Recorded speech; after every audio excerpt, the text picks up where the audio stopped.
The conference room went dead silent. Charlotte Bennett, 30-year-old billionaire CEO, stared at the man in the faded blue shirt standing beside the projection screen. Her CFO had just turned pale. The investors looked confused. And this gig driver, this nobody she'd hired 3 hours ago, had just accused her most trusted executive of stealing millions. "You're insane," Daniel Mercer whispered. Mason Reed didn't flinch.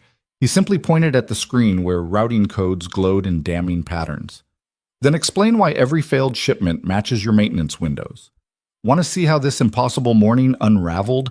Stay until the end, hit that like button, and comment what city you're watching from so I can see how far this story travels." The alarm didn't wake Charlotte Bennett at 5:47 a.m. on Tuesday morning. Her phone did, vibrating with the kind of message that turns a good day bad before it even starts. "Marcus out sick. Can't drive today." "Sorry, Ms. Bennett." She sat up in the dark bedroom of her downtown penthouse, silk sheets pooling around her waist, and swore quietly. Not today. Not on the morning of the Hale meeting. Not when $38 million depended on her walking into that boardroom looking calm, prepared, and completely in control. Charlotte grabbed her phone and started scrolling. Her usual car service was booked solid. Of course they were, because the universe apparently enjoyed testing her. She tried 2 backup services. Nothing available. By 6:03 a.m., she was standing in her walk-in closet, pulling on a charcoal pantsuit and searching for gig drivers on an app she'd installed once and never actually used. The first 3 declined. The 4th accepted. Mason R. 4.9 stars. Black sedan. Arrives in 12 minutes. Charlotte didn't read the profile. Didn't look at the photo.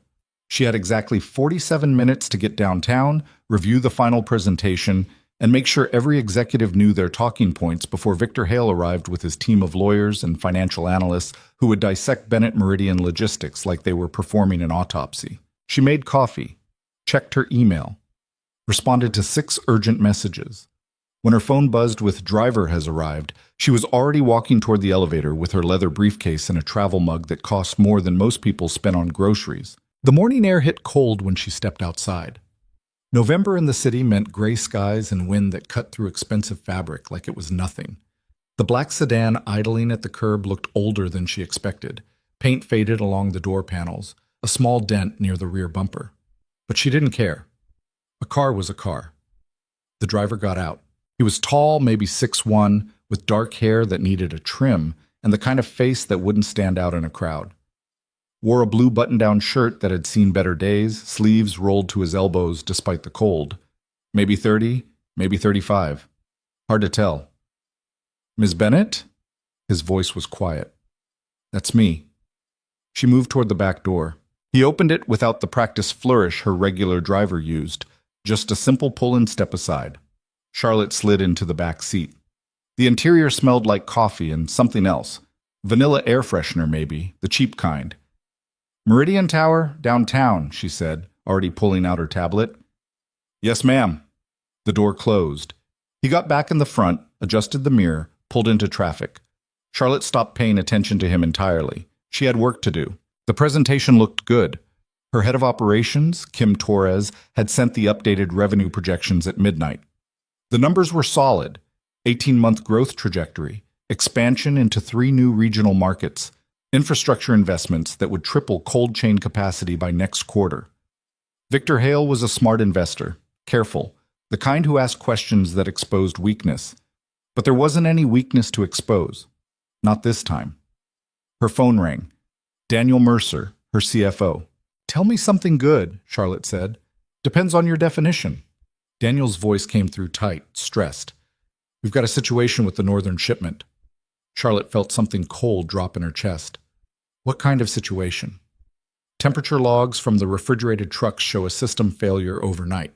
Nothing catastrophic yet, but if we can't verify cold chain integrity, the whole shipment's compromised." "How much product?" 400,000 in pharmaceuticals. She closed her eyes. "Is it salvageable?" "Kim's team is working on it. We're pulling backup generators, rerouting what we can. But Charlotte," Daniel paused, "if we lose this shipment, Hale's going to see it in the quarterly report.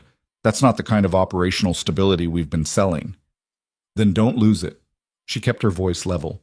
I want updates every 30 minutes. And Daniel, nobody mentions this in the meeting unless Hale asks directly. Understood. The call ended. Charlotte stared at her tablet without seeing it. 400,000 in product. The northern expansion was supposed to be their proof of concept, the demonstration that Bennett Meridian could scale infrastructure into new markets without the growing pains that killed most logistics companies. A system failure wasn't just expensive, it was a red flag. She pulled up the shipment tracking interface, scrolling through temperature logs and GPS coordinates. The trucks had been running fine until 2:47 a.m., then half a dozen refrigeration units showed simultaneous alerts. Not a gradual failure, not a mechanical issue, just everything dropping at once. That didn't make sense. Her phone rang again. Kim Torres this time. Please tell me you found the problem, Charlotte said. We found a problem. Kim sounded exhausted. The monitoring system shows a maintenance gap in the Northern Corridor network. During certain windows, refrigeration alerts don't transmit properly to the central hub. We're running blind for 20, sometimes 30-minute intervals. How did we not catch this during testing? Because it only happens during off-peak routing hours. And honestly, I don't think it's a bug. I think someone designed it that way. Charlotte felt her jaw tighten. Explain. The gaps align too perfectly with our transport schedules. It's like someone knew exactly when these trucks would be vulnerable and made sure we wouldn't see the alerts until it was too late. That's a serious accusation. I know. Kim hesitated. But Charlotte, we've had 3 similar incidents in the last 4 months. Smaller shipments, nothing catastrophic, but the pattern's there. Every single failure happened during one of these monitoring blackouts. The car hit a pothole. Charlotte barely noticed. Her mind was running through personnel files, security protocols, access logs. Who had the technical knowledge to manipulate their monitoring systems? Who had motive? Send me everything, she said. Logs, timestamps, routing schedules. I want it all. Already in your secure folder. Charlotte ended the call and immediately pulled up the files. Hundreds of pages of data. She started reading, scrolling through maintenance records and system reports, trying to find something, anything, that would explain how their infrastructure had been compromised. From the front seat, the driver's voice came quiet. Excuse me, ma'am? Charlotte didn't look up. What? I don't mean to overstep, but I heard you mention the Northern Corridor. Now she looked up, meeting his eyes in the rearview mirror. They were gray, she noticed. Calm. You were listening to my phone calls? Hard not to in a car this size. No apology in his voice, just fact. But the monitoring gap you're describing, is it affecting the Route 47 interchange? Charlotte felt irritation flash hot. That's confidential company information. Yes, ma'am. He returned his attention to the road. She looked back down at her tablet, tried to focus. But something about the question nagged at her. Route 47 was exactly where the failures had clustered. How would a random gig driver know that? Why did you ask about Route 47? She said. In the mirror, his expression didn't change. Because if your refrigeration units are failing near that interchange, it's probably not the units. It's the monitoring relay station at mile marker 183. There's a known issue with the backup power system during maintenance cycles. Charlotte stared at him.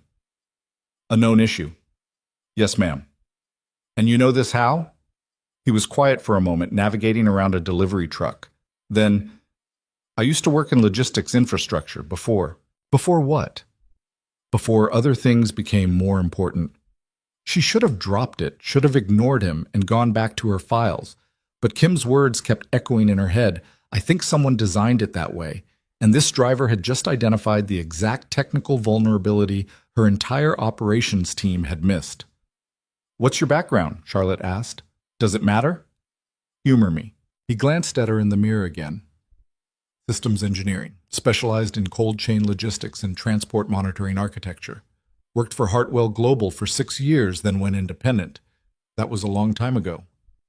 Hartwell Global. Charlotte knew the name. They'd built half the logistics infrastructure in the country before the company dissolved in a merger. If this guy had worked there? Why are you driving for a gig service? She asked. Because the hours are flexible and I can pick my daughter up from school every day. Simple answer, no elaboration.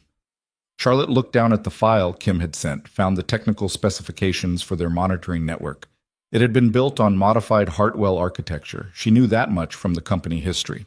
If this driver actually understood those systems, the relay station at mile marker 183, she said slowly, if that's the problem, how would someone exploit it deliberately? They wouldn't exploit the station directly. They'd route vulnerable shipments through the coverage gap during scheduled maintenance windows when the backup power cycle's off. 28 minutes every third Thursday, 32 minutes every second Tuesday. The timing's predictable if you know where to look. Charlotte felt her blood go cold. She pulled up the shipment schedule. Last night had been a second Tuesday. The refrigeration units had failed at 2:47 a.m. The maintenance cycle ended at 3:19 a.m., 32 minutes. How do you know the maintenance schedule? Her voice came out harder than she intended. Because I helped design it. He said it quietly, like it didn't matter. Back when Hartwell was building the Northern Network, the relay stations were my project. Charlotte's mind was racing now. If he was telling the truth, if he'd actually built these systems, then he would know things her own team didn't. He'd know every vulnerability, every backdoor, every flaw. What's your name? She asked. Mason Reed. She typed it into her phone, started searching. The results came back sparse. A LinkedIn profile that hadn't been updated in 5 years. A few academic papers on logistics optimization from 7 years ago. A mention in a Hartwell Global press release about a new monitoring system architecture. And a photo. Younger face, clean-shaven, wearing a suit and standing beside some kind of industrial control panel. The caption read, Mason Reed, Lead Systems Engineer, accepting the Logistics Innovation Award for breakthrough work in cold chain infrastructure monitoring. Charlotte looked up at the rearview mirror. Same gray eyes, same quiet expression. You won an award for this system, she said. Yes, ma'am. And now you're driving strangers around the city. Yes, ma'am. Why? He didn't answer right away. They were getting close to downtown now, tall buildings rising on both sides, morning traffic thickening. When he finally spoke, his voice was quieter than before. Because my daughter needed a father more than the industry needed another engineer. Charlotte didn't know what to say to that. She looked back down at her tablet, at the monitoring data, at the pattern of failures that suddenly made horrible sense. If Mason was right, if someone was deliberately routing shipments through those maintenance windows, then this wasn't operational incompetence. It was sabotage. Her phone buzzed. Daniel again. We lost the shipment, he said without preamble. Complete cold chain failure, 400,000 in product, unsalvageable. Damn it! Charlotte felt the weight of it settling. Have we notified the client? Kim's doing it now. But Charlotte, this is the 4th major loss this quarter. Hale's going to want answers. Then we'll give him answers. She glanced at the back of Mason's head. I think I know what's happening. What do you mean? Not over the phone. I'll explain in the meeting. Is everyone assembled? Waiting for you. Good, I'm 5 minutes out. She ended the call. Mason pulled up to the curb outside Meridian Tower, a gleaming structure of glass and steel that housed her company's headquarters. He put the car in park, didn't get out to open her door. Charlotte sat there for a moment, thinking. This was insane.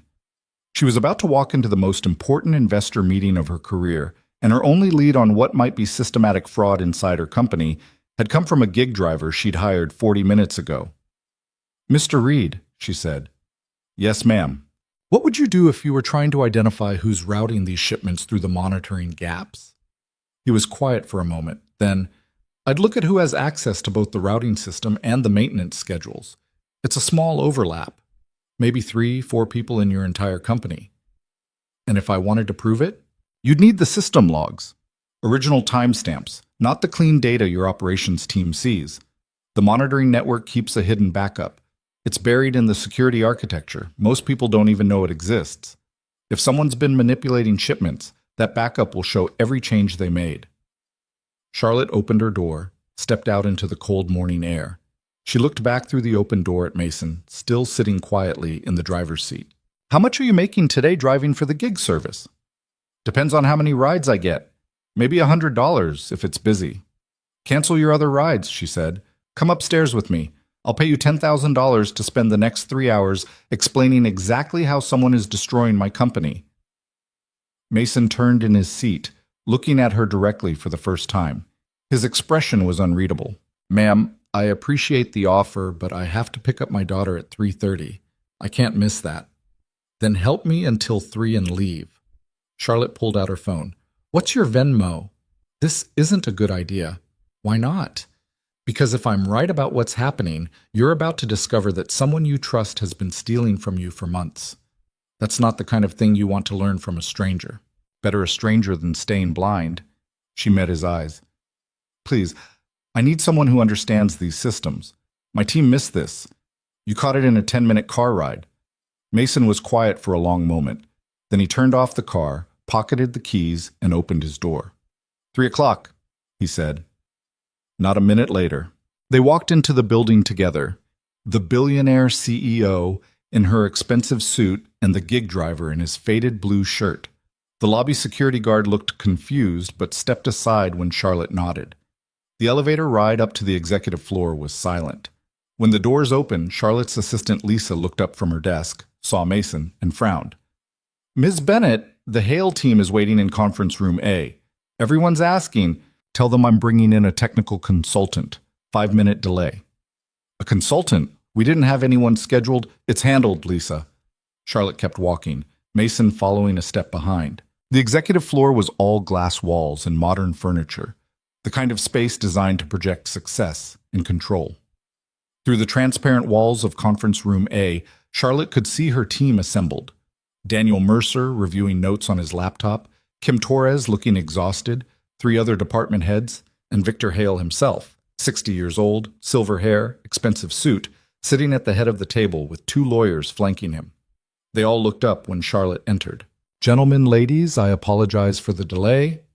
Charlotte moved to her seat. "Before we begin the formal presentation, I need to address something urgent. This morning we experienced another cold chain failure in our northern corridor.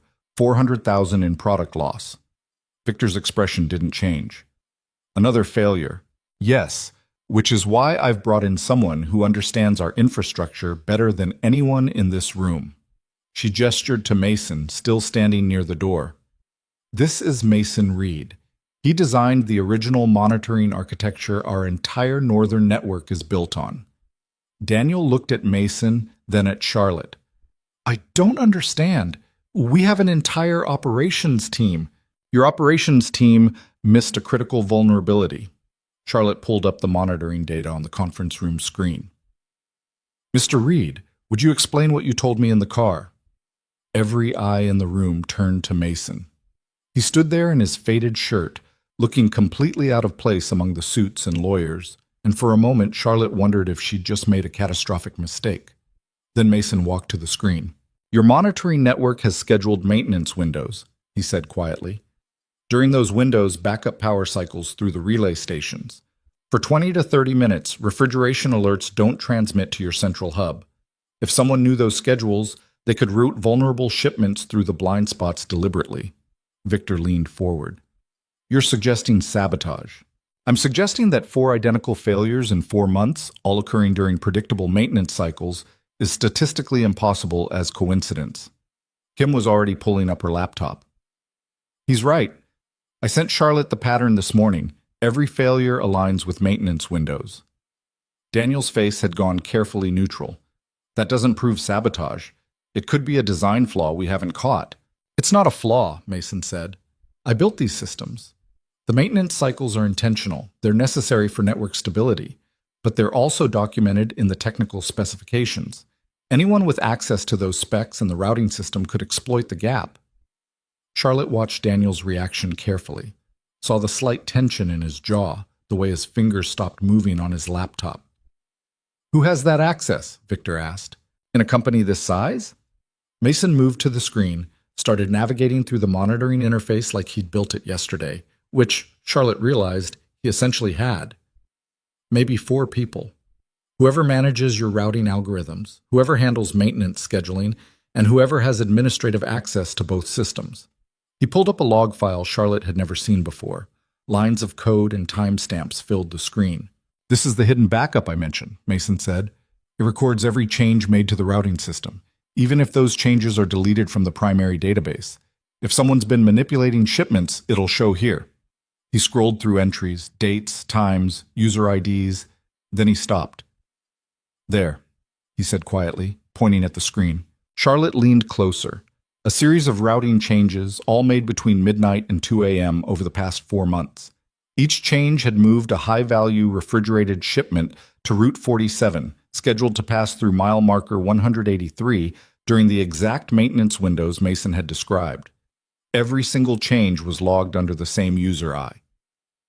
DDM_admin_01. Daniel Mercer's administrative account. The room went completely silent. Charlotte looked at her CFO. Daniel was staring at the screen, face pale, and she saw it. The split second of recognition before he caught himself. "That's impossible," Daniel said. His voice was steady, but his hands weren't. "Anyone could have accessed my account. This doesn't prove—" "The timestamps match your building access logs," Mason said quietly. He'd pulled up another screen. "Every routing change was made from your office terminal during hours when building security shows you were the only person on this floor. The changes were made using your password, your biometric clearance, and your physical security key." Victor Hale sat back in his chair, watching Daniel with the expression of a man who'd just watched an investment implode. Charlotte felt something cold and sharp settling in her chest. Daniel Mercer had been with her for 3 years. She'd trusted him with everything: finances, operations, strategic planning. She'd promoted him twice, given him equity, included him in decisions that shaped the entire company. "Daniel," she said quietly, "tell me this is wrong." Her CFO looked at her. For a moment she thought he might try to explain, to defend himself. Instead, he just closed his laptop. "I want my lawyer," he said. The meeting exploded into chaos. Victor's lawyers started making calls.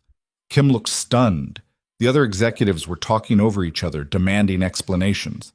Charlotte just sat there, watching Daniel's expressionless face, trying to understand how she'd missed this. Mason stepped back from the screen, moved quietly toward the door. "Mr. Reed?" Victor called out. "Don't leave yet." Mason stopped. Victor stood, walked over to him, studied him with sharp eyes that had evaluated 1,000 business deals. "You found this in what, 30 minutes?" Victor asked. "Less? And you used to build these systems?" "Yes, sir." "Why aren't you still doing it?" Mason met his gaze directly. "Because I have a daughter who needs me home by dinner." Victor smiled slightly, the first genuine expression Charlotte had seen from him all morning. "A man with priorities. I respect that." He glanced at Charlotte. "Miss Bennett, I came here today prepared to pull my investment. Your operational failures suggested either incompetence or chaos. But what I just witnessed suggests you have the capacity to identify problems and fix them quickly. That's worth something." Charlotte found her voice. "You're still interested? On 2 conditions." Victor held up a finger. 1, you clean house. I want every executive, every manager, everyone who touches your supply chain investigated and vetted. If there's more rot, I want it gone. 2nd finger. 2, you hire this man properly, not as a consultant, as your head of infrastructure, because clearly he understands your systems better than anyone you currently employ. He looked at Mason. "What do you say, Mr. Reed? Care to save a company?" Mason was quiet for a long moment. Charlotte could see him thinking, weighing something she didn't understand. "I can't work traditional hours," he said finally. "I leave at 3:30 every day, no exceptions." "Then leave at 3:30. Victor shrugged. "Some of my best engineers have kept stranger schedules. What matters is whether you can do the job." "I can do the job. Then we have a deal." Victor turned back to Charlotte. "Fix this mess, Ms. Bennett. You have 90 days to prove your company deserves my money. I'll be watching." He walked out, lawyers trailing behind him. The conference room emptied slowly. Daniel was escorted out by security, still silent. The other executives drifted away, shell-shocked. Kim lingered near the door. "Charlotte," she said quietly, "I'm sorry I didn't catch this sooner. You caught enough." Charlotte managed a tired smile. "Go home. Get some sleep. Tomorrow we start rebuilding." When Kim left, only Charlotte and Mason remained. She looked at him. The stranger who'd walked into her life 3 hours ago and torn apart everything she thought she knew about her own company. "I need to ask you something," she said. "Yes, ma'am." "Why did you walk away?" From engineering, from Hartwell, from all of it. You were at the top of your field. Mason was quiet for a moment. Through the glass walls, she could see the city spreading out below them, morning sun breaking through the clouds. My wife left when Sophie was 2, he said finally. Decided she didn't want to be a mother anymore. Just walked away. I had a choice. Keep working 80-hour weeks and let someone else raise my daughter, or step back and be the parent she deserved. It wasn't complicated math. That must have been hard. It was the easiest decision I ever made. He checked his watch. It's 11:47. If we're really doing this, if I'm really taking this job, I need to understand what else might be broken. But I meant what I said about 3:30. Charlotte stood, moved to the window, looked out at her city, her company, the empire she'd built with ruthless efficiency and absolute focus, and wondered when she'd stopped seeing the people who made it all work. "Tell me something, Mason," she said without turning around. "When you were listening to my phone calls this morning, what did you think of me?" Silence behind her. Then his quiet voice. "I thought you were someone who cares deeply about her work, and someone who hasn't learned yet that caring about work isn't the same as caring about people." She turned to face him. "That's pretty harsh." "You asked." "I did." Charlotte managed a small smile. "All right, Mr. Reed, you have until 3:30 to teach me everything I don't know about my own company. Let's get started." They worked through lunch. Mason pulled up system after system, explaining vulnerabilities Charlotte's team had never mentioned, security gaps nobody had documented, efficiency losses hidden in routine operations. He spoke quietly, precisely, never wasting words. By 2:30, Charlotte had filled 3 notebooks with problems she hadn't known existed. By 3:15, she understood why Victor Hale had been willing to bet $38 million on a company that could find and fix its own failures this quickly. At 3:27, Mason started shutting down his laptop. "I have to go," he said. "I know." Charlotte stood. "Same time tomorrow?" "Yes, ma'am." He headed toward the door, then paused. "Ms. Bennett," he said, "what you're doing, rebuilding everything, investigating everyone, it's going to be hard. People are going to resist. Some of your best employees might leave rather than submit to scrutiny." "I know. But it's the right thing to do." He met her eyes. "A company is just people. If you can't trust the people, nothing else matters." Then he was gone, leaving Charlotte alone in the conference room with her notebooks full of problems and the strangest feeling that her carefully controlled life had just tilted sideways in ways she didn't quite understand yet. Outside, through the window, she could see him walking toward his old sedan, going to pick up his daughter, right on time. Sophie Reed was 6 years old, had her father's gray eyes, and carried a stuffed rabbit named Oliver everywhere she went. Mason found her waiting outside Riverside Elementary at exactly 3:33 p.m., sitting on the bench by the front gate with her backpack at her feet and Oliver tucked under one arm. "You're late," she said when he pulled up. 3 minutes. Mason got out, opened the back door for her. Traffic. "Mrs. Henderson says 3 minutes is still late." Sophie climbed into her booster seat, clutching Oliver. "She says being on time shows respect." "Mrs. Henderson is right." Mason buckled her in, checked the straps twice. "I'm sorry." "It's okay, Daddy." Sophie's serious expression broke into a smile. "I told Oliver you were probably saving someone again."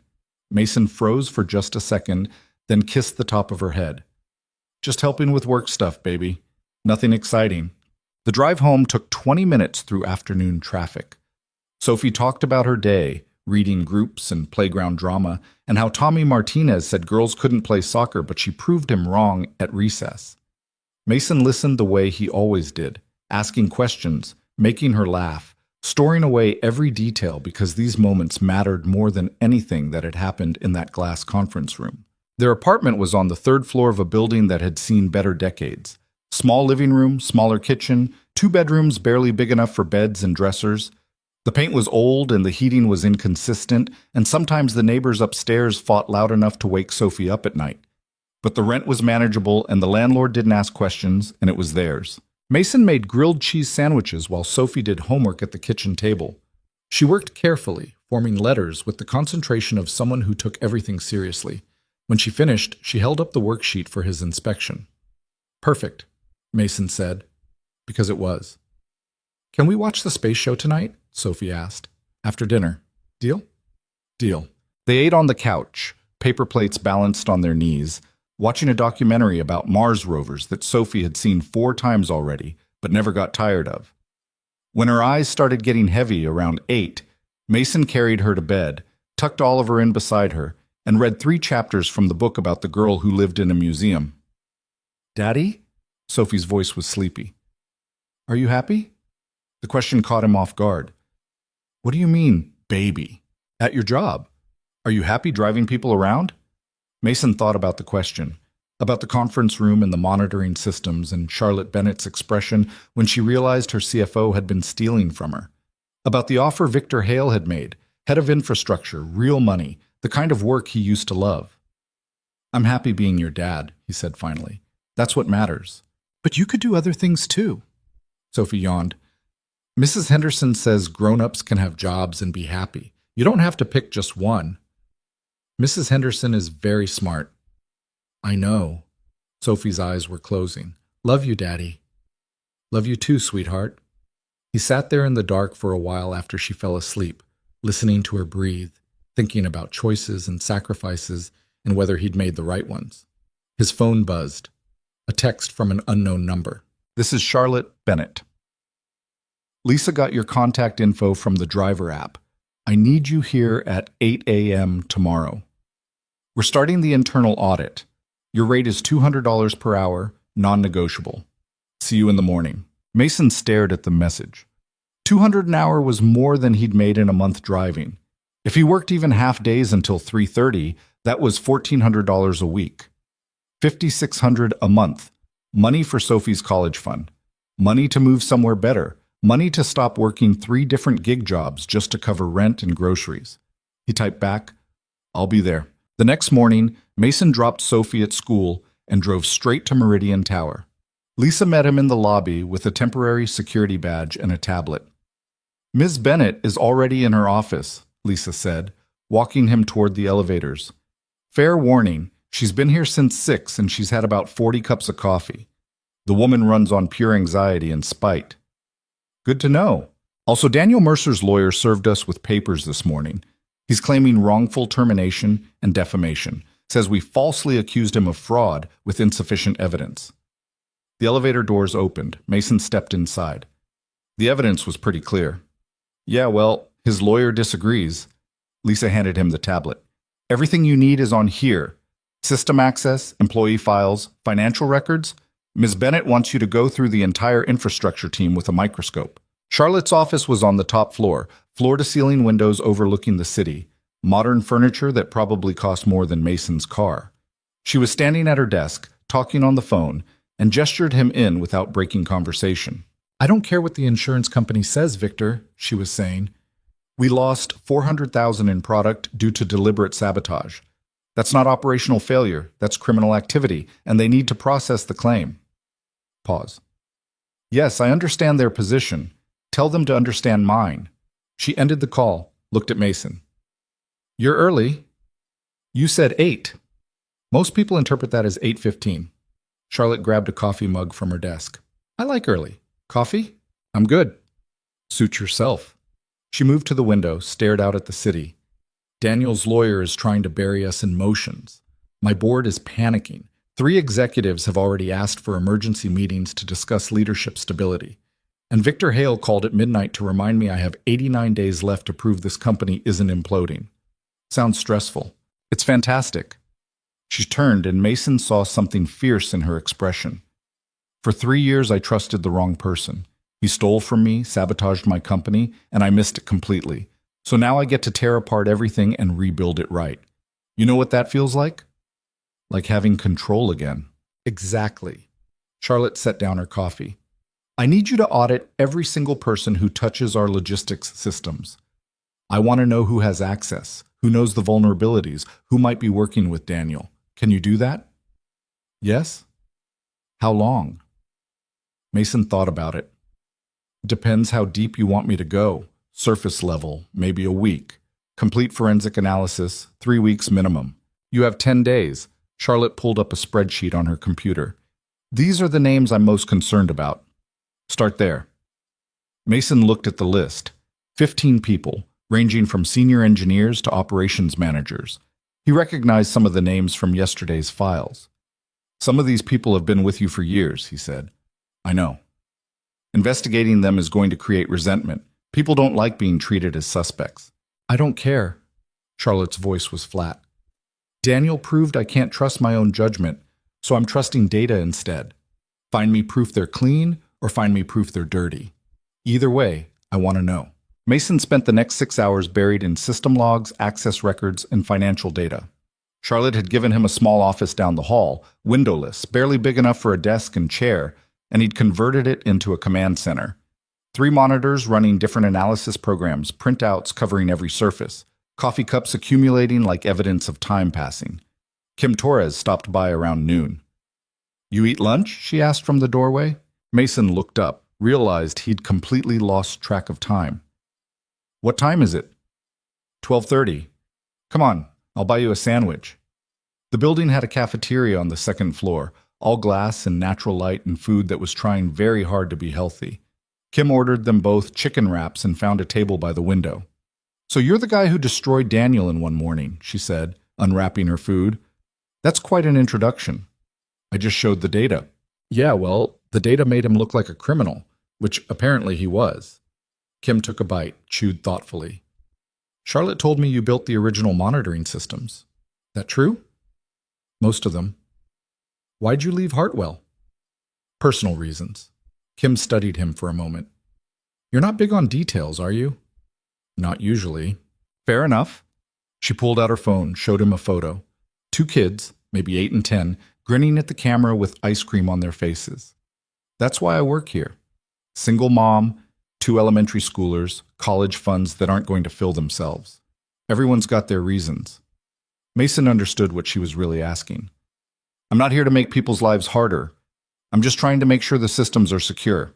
Good, because some people on your list are my friends. They're good at their jobs and they've never done anything wrong except work for a company that hired one bad executive. Then the data will show that. And if it doesn't, then Charlotte deserves to know. Kim finished her wrap in silence. When she spoke again, her voice was quieter. Daniel fooled all of us. I worked with him for 2 years, trusted him completely. Finding out he was stealing, it makes you question everything, you know? Like if I missed that, what else am I missing? That's not your fault. Feels like it should be. She stood, gathered her trash. Look, I know Charlotte's in full scorched earth mode right now. Just remember these are real people with families and mortgages. Not everyone's a criminal. I know. After she left, Mason sat there thinking about trust and betrayal and the weight of discovering you'd been wrong about someone important. He understood Charlotte's anger better than she probably realized. When his wife had left, he'd spent months replaying every conversation, every moment, trying to find the signs he'd missed. The warnings that should have told him she was already gone before she actually walked out. He never found them. Sometimes people just hid things well. His phone buzzed. Sophie's school. Mr. Reed, this is Principal Morrison. Sophie's fine, but there was an incident at lunch and I need you to come in. Mason's heart jumped. What kind of incident? She got into a physical altercation with another student. Nobody's hurt, but school policy requires a parent meeting. He checked his watch. 1:47 p.m. I'll be there in 20 minutes. Charlotte was on a conference call when Mason knocked on her office door. She looked up, saw his expression, muted the call. Emergency? She asked. My daughter's school. I have to go. Is she okay? They said she's fine. There was a fight. Charlotte's eyebrows went up. Your daughter fights? Apparently today she does. Mason grabbed his jacket. I'll make up the hours tomorrow. Don't worry about the hours. Go. Riverside Elementary's principal office smelled like old books and anxiety. Sophie was sitting in a chair outside Morrison's door, backpack at her feet, Oliver clutched tight. Her eyes were red, but she wasn't crying anymore. Hey, baby. Mason crouched down in front of her. You okay? Sophie nodded. Didn't say anything. Principal Morrison appeared in the doorway, 50-something, gray hair, the expression of someone who'd seen every possible version of kid drama. Mr. Reed, come in, please. Sophie, you stay here. Morrison's office was small and cluttered, walls covered with photos of students and motivational posters. Mason sat in the chair across from her desk, feeling like he was the one in trouble. "Sophie hit another student," Morrison said without preamble. "Tommy Martinez punched him in the stomach during lunch." Mason felt his stomach drop. Sophie punched someone? According to witnesses, Tommy was teasing another girl, Emma Chen, about her accent. Sophie told him to stop. He didn't. She hit him. Is he hurt? Bruised ego mostly. His parents are upset, understandably. Morrison leaned back in her chair. "Mr. Reed, Sophie is normally one of our best students. Quiet, well-behaved, kind to other kids. This is completely out of character." "I know. Is everything okay at home? Any changes, stresses, things that might explain this behavior?" Mason thought about yesterday morning, the car ride with Charlotte, the boardroom confrontation, coming home late because he'd spent 6 hours explaining fraud patterns, Sophie asking if he was happy. "I started a new job," he said. "Different hours, more demanding. Maybe that's affecting her." "Maybe." Morrison's expression softened slightly. "Look, I'm not trying to make this a big deal. Sophie defended another kid who was being bullied. Her heart was in the right place. But hitting isn't acceptable, even for good reasons. We need to make sure she understands that." "She will." "Good. She's suspended for the rest of today and tomorrow. School policy. When she comes back Friday, we'll consider this resolved." Morrison stood. "She's a good kid, Mr. Reed. I'm sure this was just a one-time thing." Mason found Sophie still sitting in the hallway, looking small and miserable. "Come on," he said quietly. "Let's go home." They didn't talk in the car. Mason kept glancing at her in the rearview mirror, trying to figure out what to say. Sophie stared out the window, holding Oliver, not crying, but not okay either. At home, Mason made hot chocolate, set the mug in front of Sophie at the kitchen table, and sat down across from her. "You want to tell me what happened?" he asked. Sophie's voice came out very small. "Tommy was being mean to Emma." "What was he saying?" "He said she talked funny because she's from China. He kept making fake Chinese sounds and laughing. Emma was crying." Mason felt anger flash hot in his chest. "That's not okay. I know. I told him to stop, but he didn't stop. He just laughed more." Sophie looked up at him, eyes wet. "So I hit him." "Baby, you can't hit people, even when they're being mean." "But you stopped bad people yesterday." Her voice cracked. "You told me you helped catch someone who was stealing. That's like hitting, isn't it? Stopping bad things?" Mason realized she'd been listening more carefully than he'd thought. "It's different." "How?" "Because I used information and evidence to prove someone did something wrong. I didn't hurt anyone." "But what if the bad guy didn't stop? What if he kept stealing even after you showed everyone the evidence?" Sophie wiped her eyes. "Sometimes talking doesn't work, Daddy. Sometimes you have to make people stop." She wasn't wrong, but she was 6, and the world couldn't work that way for her yet. "Come here," Mason said. Sophie climbed into his lap, buried her face against his chest. He held her, feeling her shake with quiet sobs, and tried to figure out how to explain that standing up for people was right, but violence was wrong, that some rules had exceptions, but not when you're in first grade. "I'm proud of you for defending Emma," he said finally. "That took courage, but hitting Tommy didn't teach him anything except that you're stronger than he is. You know what would have worked better?" "What?" "Telling a teacher, getting an adult involved who could actually make him stop and make sure he faces real consequences." "But that's tattling." "No, baby. Tattling is getting someone in trouble for no reason. Telling is getting help when someone's being hurt. There's a difference." Sophie was quiet for a long time, then, "Am I in big trouble?" "You're suspended for 2 days. When you go back to school Friday, you're going to apologize to Tommy." "But he was mean." I know. And he should apologize to Emma, but you still hit him, and that means you still need to say sorry for the hitting part." Mason tilted her chin up so she was looking at him. "You can be right about why you did something and still wrong about how you did it. Understand?" Sophie nodded slowly. "Okay." "Good. Now go wash your face. We're going to spend the rest of the afternoon doing something fun because you're suspended and I'm playing hooky from work." "Really?" "Really." They went to the park. Sophie played on the swings while Mason pushed her higher and higher, her laughter cutting through the autumn air. Later, they got ice cream from the truck by the soccer fields, and Sophie told him everything about Emma Chen, how she was new this year, how her family had just moved from California, how she always shared her crackers at snack time. I think you should invite her over for a play date, Mason said. Sophie's face lit up. Really? Really, maybe this weekend. By the time they got home, Sophie was tired and happy, the suspension temporarily forgotten. Mason made spaghetti for dinner, and they ate while watching her space documentary again. When he tucked her in that night, she was already half asleep. "Daddy?" she mumbled. "I'm still sorry I hit Tommy." "I know, baby. You're a good kid who made a mistake. That's okay. Love you. Love you too." Mason's phone rang at 9:15 p.m. "Charlotte." "Did you know your daughter can throw a punch?" she asked. Mason sat down on the couch, exhausted. "How did you—" "Lisa has kids at Riverside. Parent network gossip moves faster than our data systems." Charlotte's tone was amused. "Apparently Sophie Reed is a first-grade vigilante. She defended a kid who was being bullied." "I heard.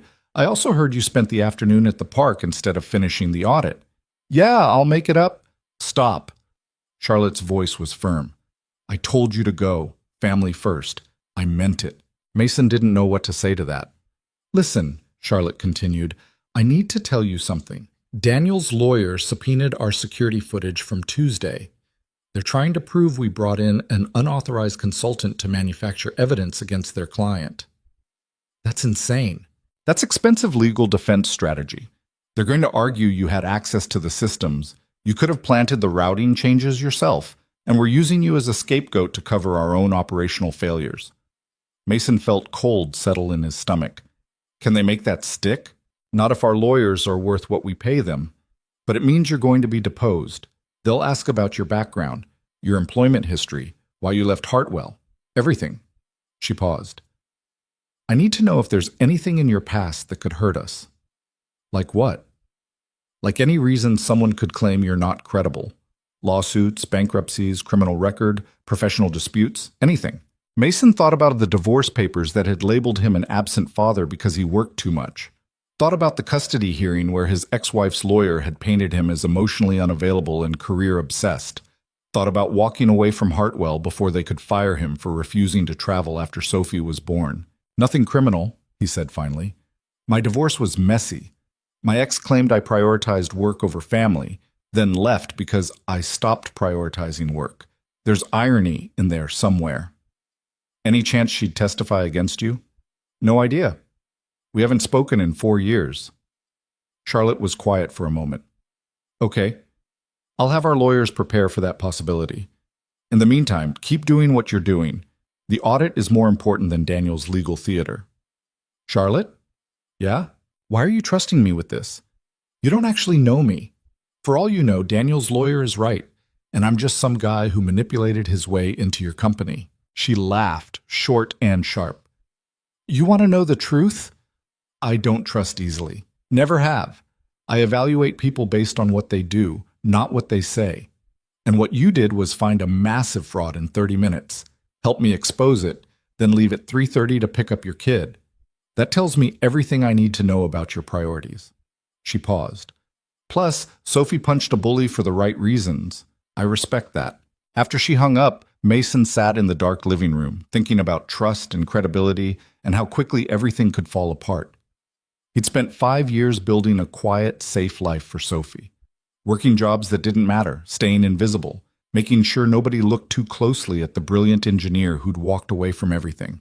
Now, Charlotte Bennett had pulled him back into the world he'd left behind, and he wasn't sure if that was salvation or disaster. His phone buzzed again, a text from Kim Torres. "Hey, heard about Sophie. If you need someone to watch her tomorrow while she's suspended, my mom does daycare. She's great with kids. Let me know." Mason stared at the message, surprised, then typed back, "Thank you. I appreciate it." 3 dots appeared, then, "We take care of our own here, even the new guys." He fell asleep on his couch that night, laptop open with security logs still running analysis, and dreamed about systems with hidden flaws that nobody noticed until everything collapsed. The next morning, Mason dropped Sophie at Kim's mother's house, a warm, cluttered home that smelled like cookies and had toys everywhere. Sophie went in nervous and came back out smiling when he picked her up at 3 o'clock. Mrs. Torres is nice, she reported in the car. She taught me how to make origami cranes. Look. She held up a slightly crooked paper bird. That's beautiful, baby. Can I go back tomorrow? You're not suspended tomorrow. You'll be at school. Oh, right. Sophie was quiet for a moment. Daddy, are you going to keep the new job? I think so. Why? Because you seem different, like happier, but also more tired. Mason glanced at her in the mirror, 6 years old and already reading him like a book. The work is interesting, he said carefully. It's stuff I used to do before you were born, stuff I'm good at. Then you should keep doing it. Sophie nodded seriously. Mrs. Henderson says people should do things they're good at. It makes the world better. Mrs. Henderson is very wise. That afternoon, Mason finished the first phase of the audit. Out of 15 people on Charlotte's list, 12 came back completely clean. 3 had minor security violations, accessing systems outside their clearance level, mostly curiosity rather than malice. Nothing prosecutable. But there was one name that bothered him. Ryan Torres, Kim's younger brother. Junior Systems Administrator, hired 8 months ago. His access logs showed something strange, late-night logins that coincided with some of the routing changes, then immediate logouts, like someone had borrowed his credentials. Mason called Charlotte. I found something, he said, but you're not going to like it. She came down to his office 20 minutes later, closed the door behind her. Show me. Mason pulled up the access logs. Ryan Torres has been accessing the routing system between midnight and 3 a.m. at least once a week for the past 6 months. But here's the thing. Building security shows his badge never entered the facility during those times. Charlotte leaned closer, studying the screen. Someone's using his credentials. That's my guess. Either he gave them to someone or someone stole them. Who has access to steal credentials? In a company this size, IT administrators, security team, maybe a dozen people total. Mason switched screens. But look at this. Every time Ryan's credentials were used remotely, there's a corresponding login from Daniel's office terminal within the same hour. Charlotte went very still. Daniel was using Ryan's access to cover his tracks. Looks that way. He'd make the routing changes under Ryan's credentials, then log in as himself for normal work to establish an alibi.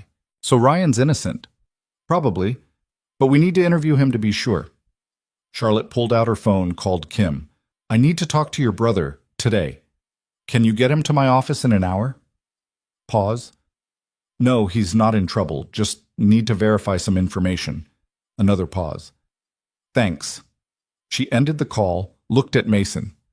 This is the part I hate, telling someone their family member might be compromised. He's probably just a victim. Probably, but Kim doesn't know that yet. Ryan Torres was 23, nervous, and clearly terrified when he showed up at Charlotte's office. Kim came with him, protective and worried. Mr. Torres, Charlotte said gently, you're not in trouble. We just need to ask some questions about your system access. Ryan's eyes darted to Mason, then back to Charlotte. What kind of questions? Mason pulled up the logs. Your credentials were used to access the routing system remotely at least 20 times in the past 6 months, always late at night. Do you remember making those logins? No. Ryan's face went pale.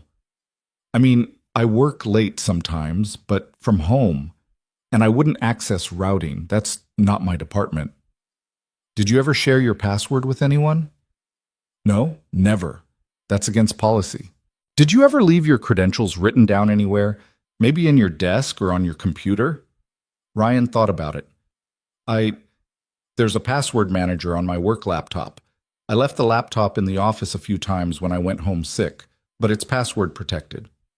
Mason and Charlotte exchanged glances. When you left it, Mason asked carefully, where did you leave it?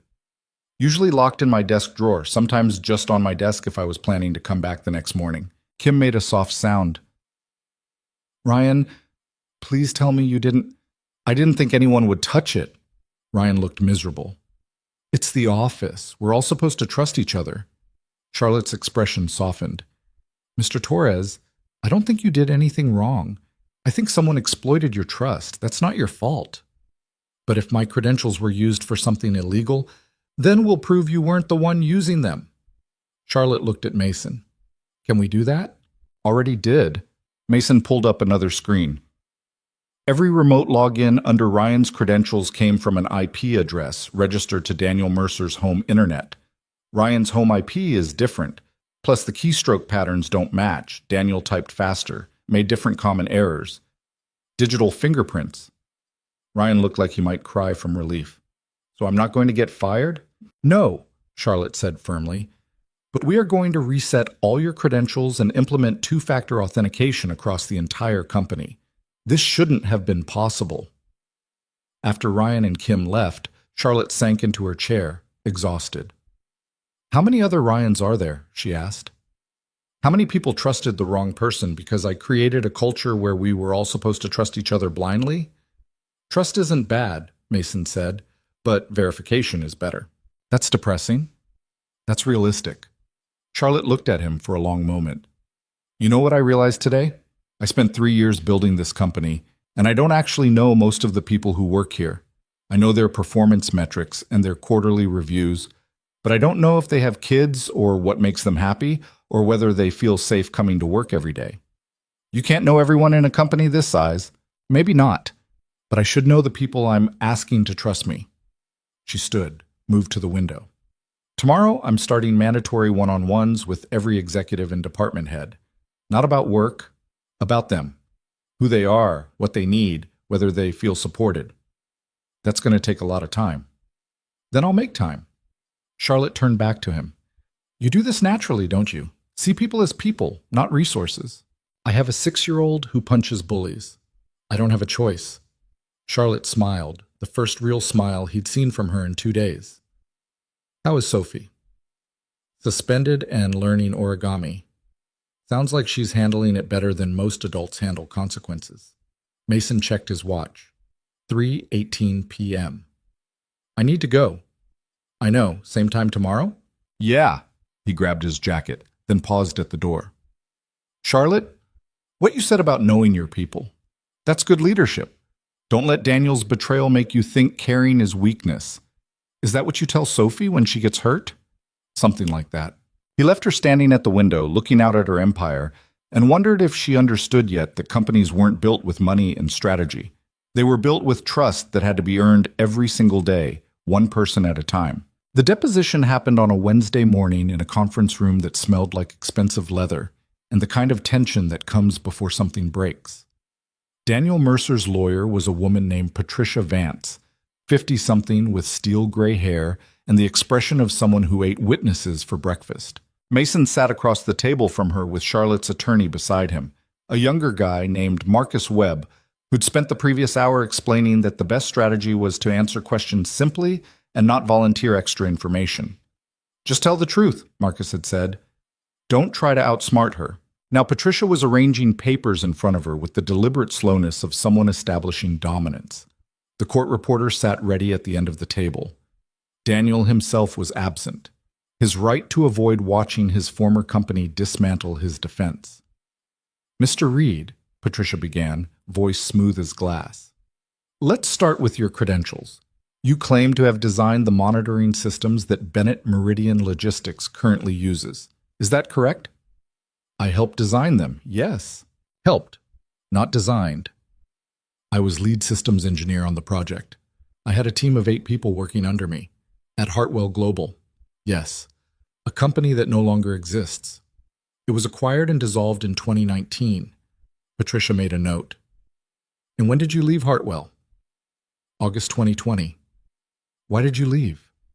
Marcus started to object, but Mason touched his arm. Personal reasons. My daughter needed me home. Your daughter? Patricia smiled slightly. Sophie Reed, age 6, living with you full-time while her mother has no custody rights. Is that correct? Mason felt his jaw tighten. Her mother chose not to be involved. Chose or was legally prevented? Chose. The custody arrangement was settled by mutual agreement. But there was a custody dispute initially. Yes, during which your ex-wife's attorney argued you were an absent father who prioritized career advancement over family responsibilities. Isn't that true?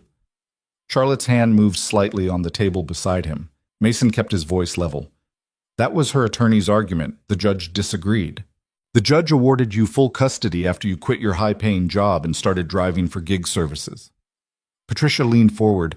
That's quite a career change, Mr. Reed, from lead systems engineer making six figures to driver making what? Minimum wage?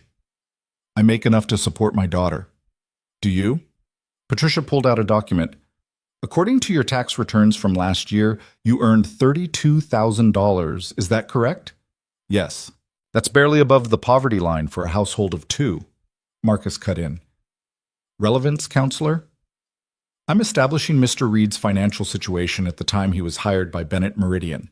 A man struggling to make ends meet suddenly offered $200 an hour to audit his former systems.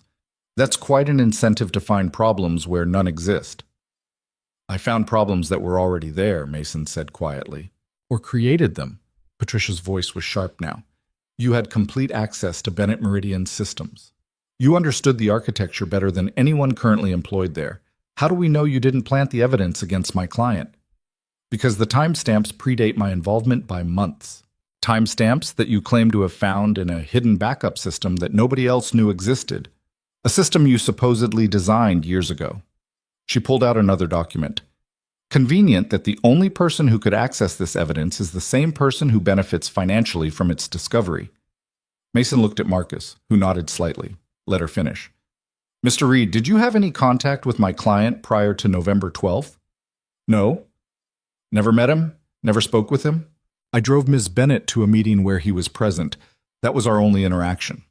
And yet within hours of that first meeting, you were accusing him of systematic fraud. Patricia tapped her pen against her notepad. That's remarkably fast detective work. I recognized a pattern in the data. A pattern that a team of experienced auditors had missed for months. Yes, because you're just that brilliant. Mason met her eyes directly. Because I built the systems, and I know where people hide things when they don't want to be found. Patricia sat back, smiled coldly. Let's talk about your departure from Hartwell Global. You claim it was voluntary. It was. Yet according to internal communications we've obtained, you were placed on performance review in July 2020, 1 month before your resignation. Your supervisor noted that you were frequently absent, missed important meetings, and showed decreased engagement with project responsibilities. My daughter was 2 years old and her mother had just left. I was adjusting. Or you were failing to meet professional standards and left before you could be terminated. I left because I chose my daughter over my career. That's not failure. It is if you're bitter about that choice. Patricia leaned forward again. Tell me, Mr. Reed, do you resent the people who stayed in the industry? The ones who kept climbing while you were driving strangers to the airport? Mason felt anger flash hot, but kept his voice calm. No, not even a little? Not when you see someone like Charlotte Bennett running a multi-million-dollar logistics company using systems you designed while you're living in a third-floor walk-up and working multiple jobs just to pay rent? Ms. Vance, Marcus said sharply, this is harassment. It's establishing motive.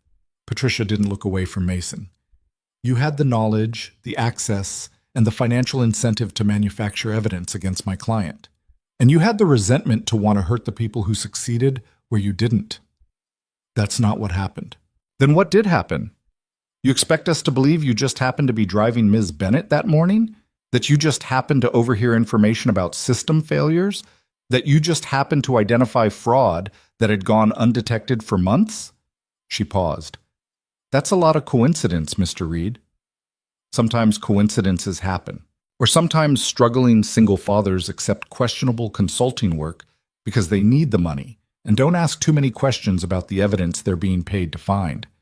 Charlotte's voice cut across the room, cold and clear. That's enough. Patricia turned to her. Ms. Bennett, your attorney can advise you not to speak. I don't need advice to call out garbage when I hear it. Charlotte stood, placed both hands flat on the table. Mr. Reed found systematic fraud because it existed, because your client was stealing from my company, and the reason nobody else caught it is because Daniel Mercer was CFO and had the authority to bury evidence before auditors could see it. That's an unsubstantiated accusation. It's documented fact. We have the routing changes. We have the maintenance schedules. We have Ryan Torres's stolen credentials and the IP addresses proving they were used from Daniel's home network, Charlotte's voice was getting harder. Your client committed fraud. Mason Reed exposed it. Everything else you're throwing at him is just noise designed to distract from the fact that you have no defense. Patricia smiled. Ms. Bennett, emotional outbursts don't strengthen your case. Neither does character assassination. Charlotte looked at Mason. We're done here. The deposition isn't finished. Yes, it is. Charlotte gathered her things. You want more testimony, you can subpoena us properly instead of fishing for personal attacks. Marcus, file a motion to quash this deposition on grounds of harassment. We're leaving. Outside in the hallway, Charlotte was still shaking with anger. Mason had never seen her like this. Her professional composure completely stripped away, replaced with something raw and furious. She had no right, Charlotte said, pacing. No right to bring up Sophie, your finances, any of it. It's her job, Mason said quietly. She's defending her client. By attacking you personally, that's not defense, that's bullying. Charlotte stopped pacing, looked at him. I'm sorry. I should have prepared you better for this. You told me it would be hard. I didn't tell you they'd try to make you look like a desperate con artist. Marcus caught up to them, phone already out. I'm filing the motion today. Judge Morrison doesn't tolerate witness harassment. We'll get this deposition thrown out. Good. Charlotte's jaw was tight. And Marcus? I want Daniel's legal team investigated. Patricia Vance somehow obtained Hartwell Global internal communications from 4 years ago. That's not public record. Someone gave her privileged information. I'll look into it. Charlotte turned back to Mason. Take the rest of the day off. You shouldn't have to work after that. I'm fine. You're not fine. Nobody's fine after being attacked like that. She softened slightly. Go pick up Sophie early. Spend the afternoon doing something that reminds you why you made the choices you made. Mason wanted to argue but recognized the look in her eyes. The same fierce protectiveness he felt whenever someone threatened Sophie. Charlotte was angry on his behalf, and fighting her about it would only make it worse. Okay, he said. I'll see you tomorrow. He picked Sophie up from school at 2:45, surprising her. She climbed into the car with her backpack and Oliver grinning. How come you're early? She asked. Thought we could do something fun. What do you want to do? Sophie's eyes lit up. Can we go to the Science Museum? They have the planetarium show about black holes. Perfect. The museum was nearly empty on a Wednesday afternoon. Sophie dragged him through exhibits about space and dinosaurs and the human body, asking 1,000 questions and absorbing every answer like she was storing them for future use. In the planetarium, she sat pressed against his side while stars wheeled overhead, and the narrator explained how gravity warped space-time. Daddy, Sophie whispered, if you fell into a black hole, would time stop? For you, no. For everyone watching you, yes. That's sad. You'd be alone forever and everyone else would think you disappeared. Mason thought about the past 5 years, how he'd felt sometimes like he'd fallen into a different timeline, where everyone else kept moving forward while he stayed frozen in place, raising his daughter while the world forgot he existed. Yeah, he said quietly. That would be sad. After the museum, they got pizza from Sophie's favorite place and ate it in the park while she told him about Emma Chen, who'd come over for a play date on Saturday and turned out to like space documentaries just as much as Sophie did. She wants to be an astronaut, Sophie said seriously. I told her I want to be an engineer like you used to be. We're going to work at NASA together. That's a good plan. Will you help me with science homework when I'm older so I can learn the hard stuff? Absolutely. Sophie smiled, then got quiet. Daddy, are people being mean to you at work? The question caught him off guard. What makes you think that? You look sad sometimes when you come home, like how I looked after I hit Tommy. She picked at her pizza crust. Did you hit someone at work? No, baby, nothing like that. Then why are you sad? Mason pulled her close, kissed the top of her head. Sometimes grown-up work is complicated. People don't always agree about things, but it's nothing you need to worry about. Is it because of the bad man who was stealing? Kind of. Are they mad you caught him? His lawyer is trying to say I was wrong about it. Sophie frowned, processing this. But you weren't wrong. You showed everyone the proof. I did, but sometimes people don't want to believe the proof because it's easier to blame someone else. That's dumb. Yeah, Mason agreed. It kind of is. They stayed at the park until sunset, Sophie playing on the swings, while Mason pushed her and thought about Patricia Vance's questions. The resentment she'd asked about, whether he was bitter about people who'd succeeded while he'd stepped back, wasn't entirely unfair. There were nights when he lay awake wondering what his career would look like if he'd made different choices, whether he'd be running his own company now or leading some major infrastructure project or teaching at a university.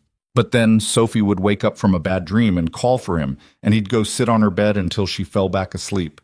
And he'd remember that none of those hypothetical achievements mattered compared to being there when she needed him. Still, Patricia's words had hit something raw. The financial struggle was real. The third-floor walk-up was real. The anxiety about whether he could keep affording Sophie's school supplies and winter coat and all the little things that added up, that was all real. Taking Charlotte's job had felt like a lifeline. $200 an hour was enough to stop drowning, enough to start saving, enough to give Sophie a childhood that wasn't defined by constant scarcity. But now Patricia Vance had taken that relief and twisted it into evidence of corruption, made it look like Mason had manufactured a fraud case because he needed the money too badly, to be honest. His phone buzzed. A text from Charlotte. "Stop spiraling. I can feel you overthinking from here. You did nothing wrong." Mason smiled despite himself. Typed back, "How do you know I'm overthinking?" "Because I've been doing it for the past 3 hours. Lawyer, PTSD is contagious. I'm fine." Liar. "Come by my office tomorrow morning before you start work. I want to show you something." "What?" "Surprise. Be there at 7:30. The next morning, Mason dropped Sophie at school and drove to Meridian Tower, wondering what Charlotte had planned. She met him in the lobby wearing jeans and a sweater instead of her usual suit, looking younger and less intimidating than he'd ever seen her. "Come on," she said. "We're not going to my office." "Then where?" "You'll see." She led him to the parking garage where a sleek black SUV was waiting. Charlotte got in the driver's seat. Mason hesitated, then climbed in beside her. "You know I'm a professional driver," he said. "You don't have to—" "Shut up and enjoy being a passenger for once." They drove north out of the city, morning traffic thinning as buildings gave way to suburbs and then to open highway. Charlotte had music playing, something acoustic and melancholy that didn't match her personality at all. After 20 minutes, she exited onto a smaller road that wound through industrial parks and warehouses. "Where are we going?" Mason asked. "You'll recognize it when we get there." 5 minutes later, they pulled up to a massive facility with faded signage that read, "Hartwell Global Logistics, Northern Distribution Center." The building looked abandoned, windows dark, parking lot empty except for a few pieces of rusted equipment. Mason stared at it. "This is, the facility where you installed the original monitoring systems." Charlotte turned off the car. "I did some research. This building's been empty since the Hartwell acquisition. The new owners stripped the equipment and left the shell." She looked at him. "I bought it yesterday." "You what?" "Bought it. The land, the building, everything. Got a good price because nobody wants a 40-year-old warehouse in the middle of nowhere." "Why would you buy this?" Charlotte opened her door. "Come inside and I'll show you."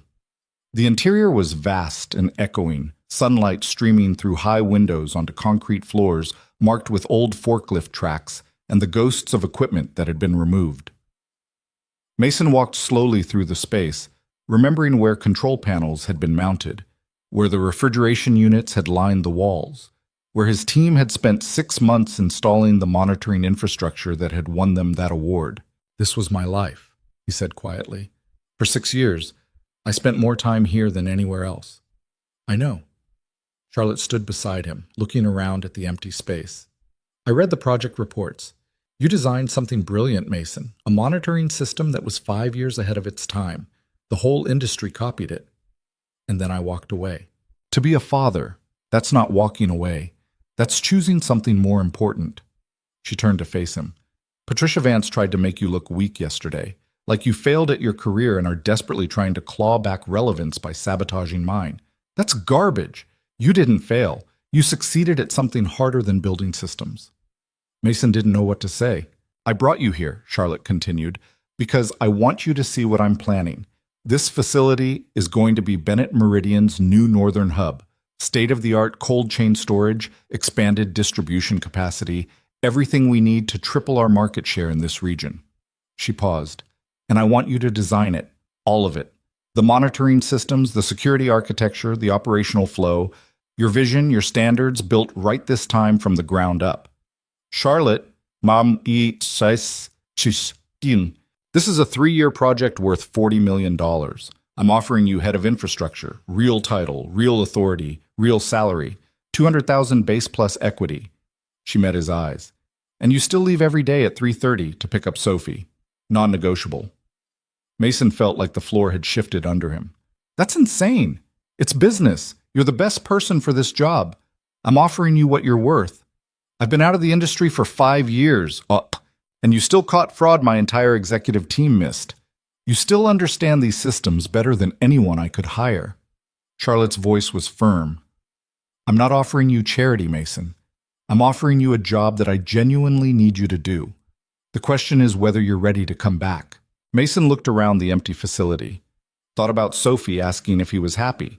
Thought about Patricia Vance questioning whether he resented the people who'd succeeded. Thought about the choice he'd made 5 years ago and whether it had to be permanent. What about the legal case? He asked. Daniel's team is going to keep attacking my credibility. Let them. Marcus is filing motions to dismiss based on harassment. And honestly, the stronger Daniel's lawyers fight, the more obvious it is they have no real defense. Charlotte smiled slightly. He's going to lose, Mason. The evidence is too solid. This is just death throes. And if I say yes to this job, then you become the public face of our infrastructure division. You'll be doing interviews, presenting at industry conferences, rebuilding the reputation that Hartwell's collapse damaged. People will know your name again. Mason thought about anonymity, about the safety of being invisible, about 5 years of deliberately not standing out because standing out meant questions and scrutiny and the possibility that someone would judge his choices. But he also thought about Sophie at the Science Museum, talking about NASA and engineering and wanting her father to help with the hard stuff when she was older.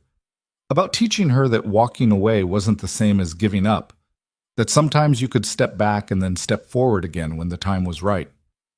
I need to think about it, he said. Take all the time you need. The offer stands.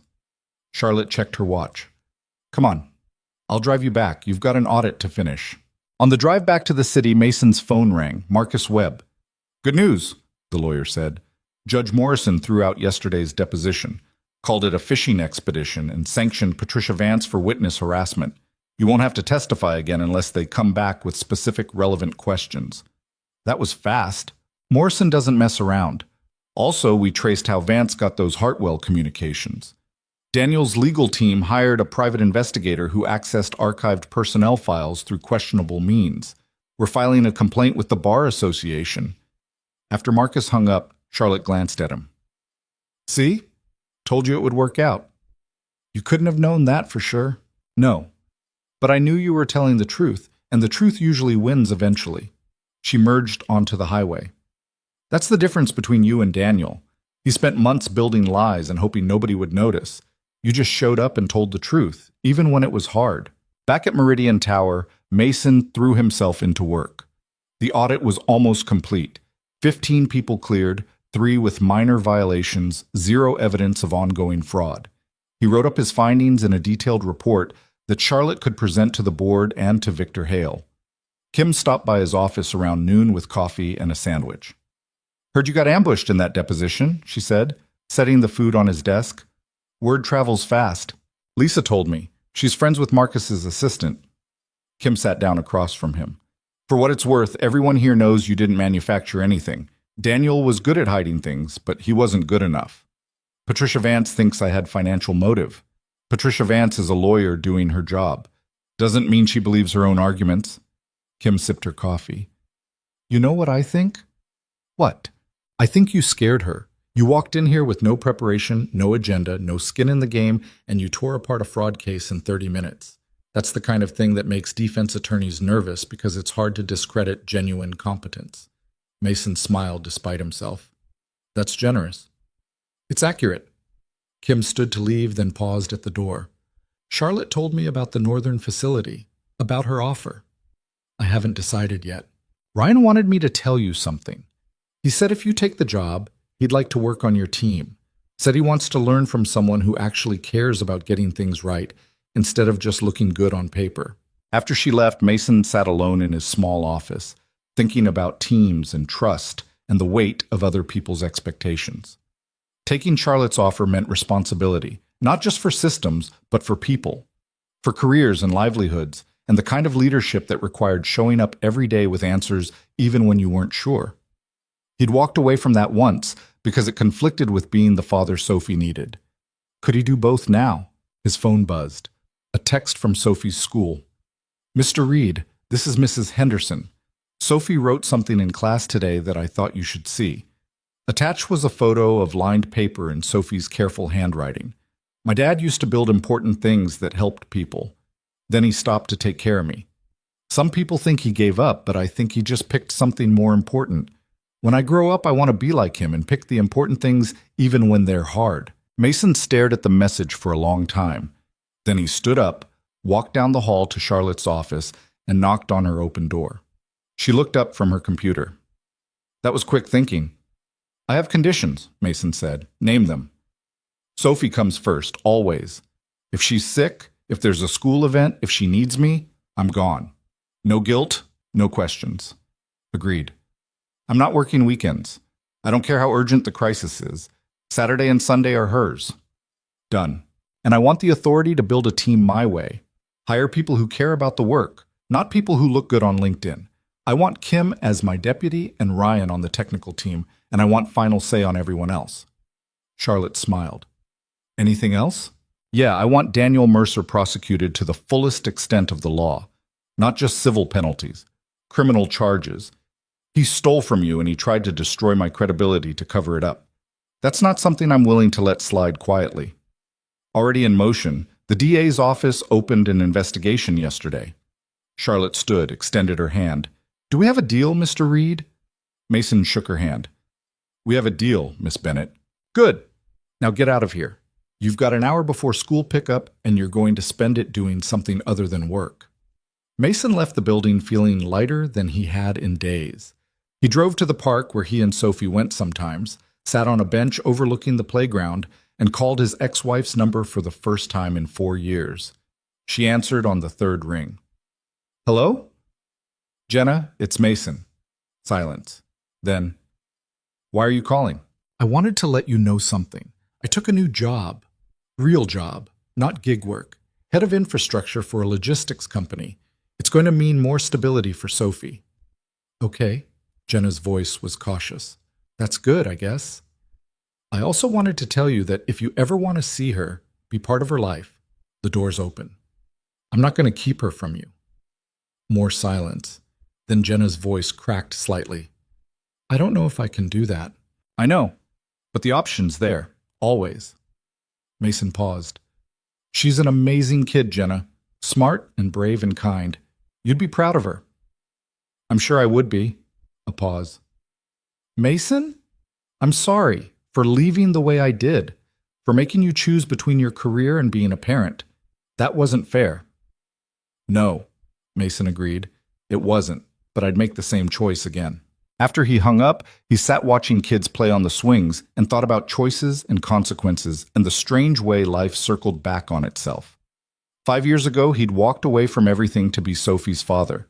Now he was walking back into the same industry, but different, older, wiser, with priorities that couldn't be shaken. At 3:30 exactly, he pulled up outside Riverside Elementary. Sophie came running out with Emma Chen beside her, both girls carrying identical origami cranes. "Daddy, can Emma come over?" Sophie asked breathlessly. "Her mom said it's okay if you say yes." Emma's mother was standing nearby, smiling. Mason recognized her from school events, a quiet woman who always looked tired but kind. "That would be great," he said. "I'll bring her home by 6. At the apartment, the girls disappeared into Sophie's room to build something elaborate with blocks, while Mason made snacks in the kitchen. His phone buzzed with messages, Charlotte sending contract details, Kim asking questions about team structure, Marcus with updates on the legal case. But he ignored all of it. Right now, he was just a father whose daughter was laughing in the next room with her friend, and that was enough. When he drove Emma home later, her mother invited him in for coffee. Her name was Linda, and she was an accountant working from home, and she mentioned casually that Emma talked about Sophie constantly, how nice it was that the girls had found each other. Sophie's been good for Emma, Linda said. Helped her feel less alone in a new school. Emma's been good for Sophie too, Mason replied. Sometimes kids need people who understand them. Driving home in the dark, Sophie fell asleep in the back seat clutching Oliver. Mason carried her upstairs, tucked her into bed without waking her, and stood in the doorway watching her breathe the way he'd done 1,000 times before. Tomorrow he'd start building something new. But tonight, he'd already built everything that mattered. The first Monday of Mason's official employment at Bennett Meridian Logistics started with Sophie spilling orange juice all over her school uniform at breakfast and ended with him realizing he'd forgotten what it felt like to be responsible for other people's careers. Between those two moments, there was a staff meeting where 15 engineers stared at him with expressions ranging from skeptical to openly hostile, a budget review that made his head hurt, and a phone call with a supplier who spoke so fast, Mason had to ask him to repeat everything twice. "How was your first day?" Charlotte asked when she found him still at his desk at 3:15. "Overwhelming." Mason was gathering his things, eyes on the clock. "Your engineering team thinks I'm either a fraud or an outsider coming to fire everyone." "Are you going to fire everyone?" "No, but I'm going to reorganize the entire department structure, and that's going to make people nervous." He grabbed his jacket. "Kim's helping, but there's a lot of resistance. Give them time. They'll come around when they see results. Or they'll quit." Charlotte leaned against the doorframe. Then they weren't the right people anyway. You can't build something new with people who are committed to keeping everything the same. Mason left at 3:17, made it to Sophie's school by 3:34, and found her waiting with Emma again. The two girls had apparently decided they were inseparable now, which meant Mason's afternoons involved coordinating pickups and playdates with Linda Chen and learning to cook for two 6-year-olds instead of one. "Can Emma stay for dinner?" Sophie asked that evening.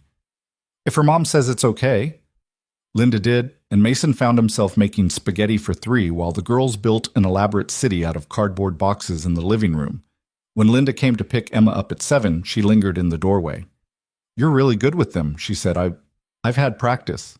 Still, a lot of single dads would just stick them in front of the TV. Linda smiled. Emma's father wasn't really the hands-on type. Before the divorce, I mean. Mason heard the weight behind those words. "How long have you been on your own?" 2 years? You? 4. Does it get easier? Some parts, other parts just get different. Mason watched Sophie and Emma sprawled on the floor, giggling about something only they understood. But they're worth it. "Yeah," Linda agreed quietly, "they really are." After they left, Mason cleaned up dinner and helped Sophie with homework, and read their current bedtime book and tried not to think about the mountain of work waiting for him tomorrow. The Northern Facility project was massive. $40 million, 3 years, everything riding on him not screwing it up. His phone buzzed. "Charlotte." "Stop panicking. I can feel it from here." Mason smiled despite himself. "How do you always know?" "Because I do the same thing." "Welcome to leadership. The anxiety never goes away. You just get better at hiding it. That's encouraging. Want to know a secret? The engineers who are hostile right now will be your strongest advocates in 6 months. The ones who push back are the ones who care enough to fight for what they think is right. You just have to prove you're worth fighting for instead of against." Mason thought about that after she signed off.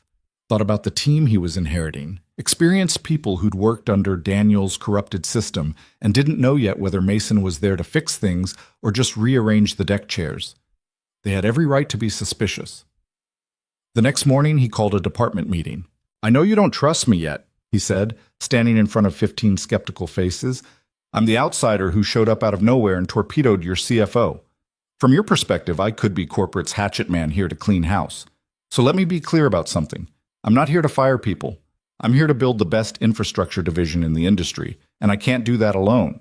A senior engineer named David Chen, no relation to Linda, spoke up. "The best division or the most profitable?" "Both. They're not mutually exclusive." Mason pulled up a presentation on the conference room screen.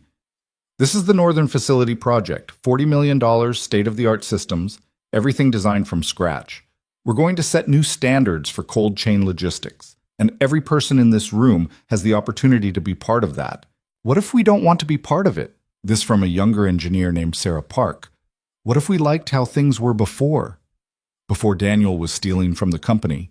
Mason kept his voice level. Or before the monitoring failures that cost us millions? Sarah's face flushed, but she didn't back down. Before some random driver waltzed in and convinced Charlotte we were all incompetent. I never said you were incompetent. I said the systems had vulnerabilities that were being exploited. That's not the same thing. Feels the same when you're the one being audited. Mason nodded. You're right. It does. And I'm sorry the audit process felt like an attack. That wasn't the intention. He looked around the room. Here's what I'm offering. A fresh start. Clean slate. I don't care what happened before I got here as long as it stays in the past. What I care about is whether you're willing to help me build something that actually works. And if we're not, David asked, then you find another job.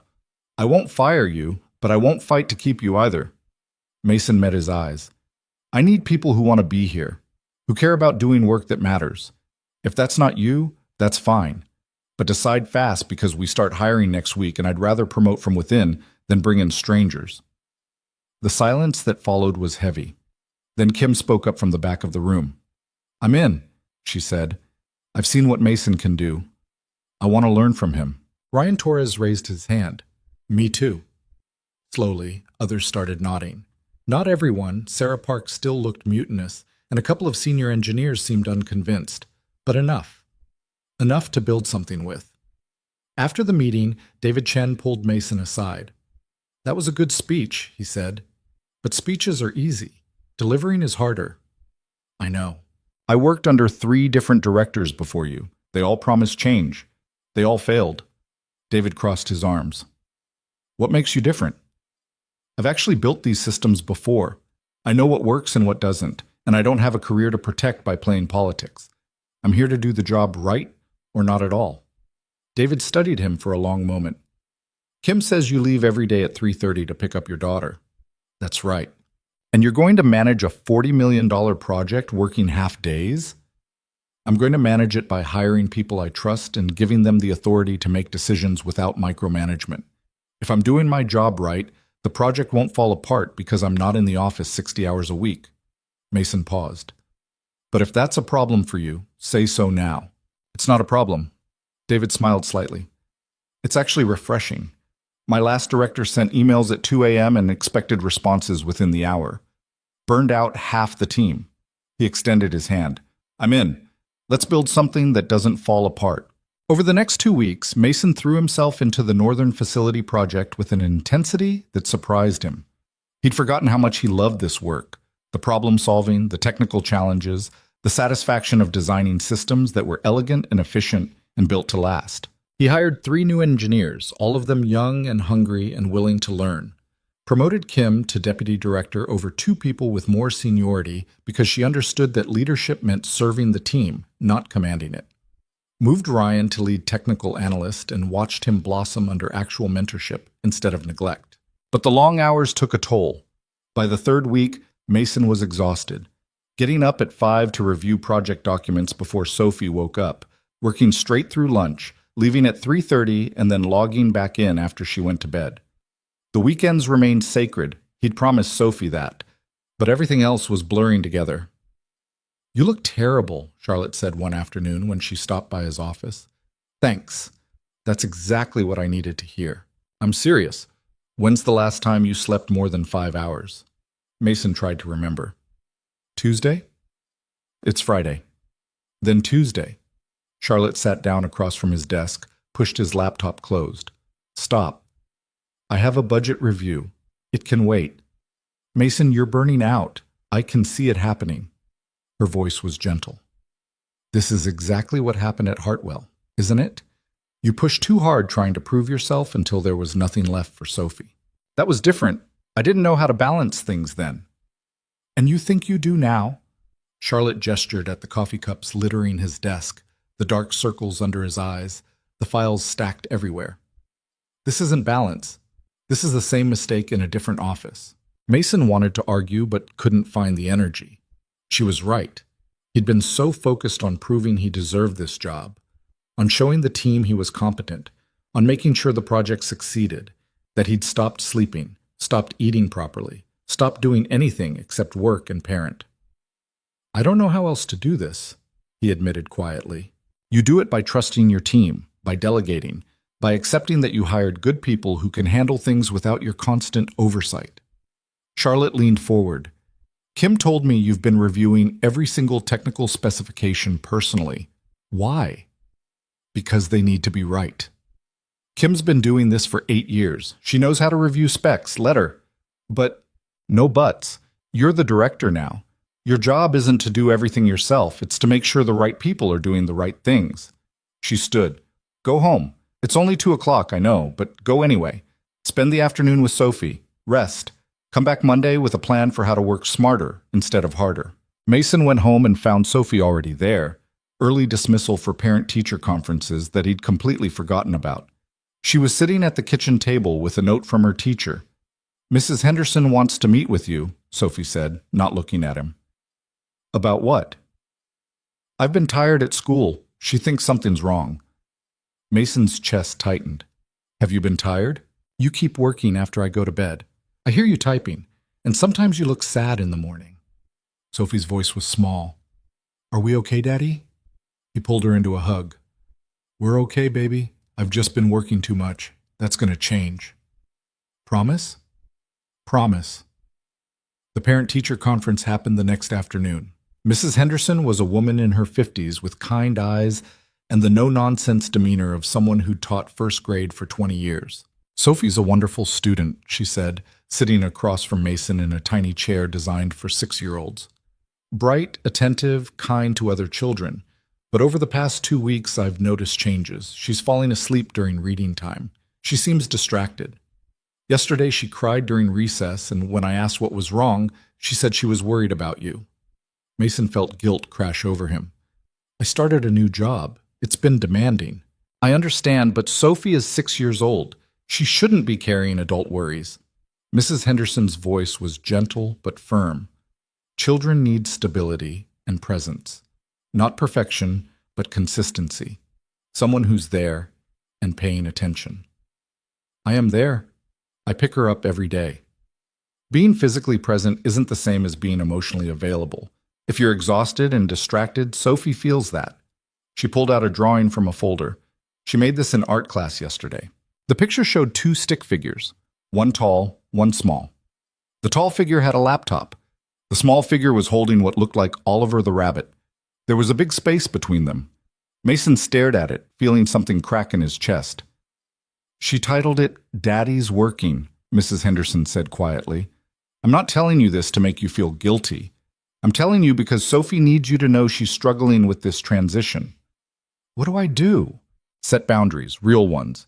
Make time that's just for her, where work doesn't exist. Even if it's just 30 minutes before bed where you read together or talk about her day. Mrs. Henderson smiled. You're clearly a devoted father, Mr. Reed. Sophie talks about you constantly, but devotion and presence are different things. She needs both. That evening, Mason sat Sophie down at the kitchen table. I'm sorry, he said. I've been so focused on my new job that I haven't been paying enough attention to you. That's going to change. You don't have to quit again, Sophie said quickly.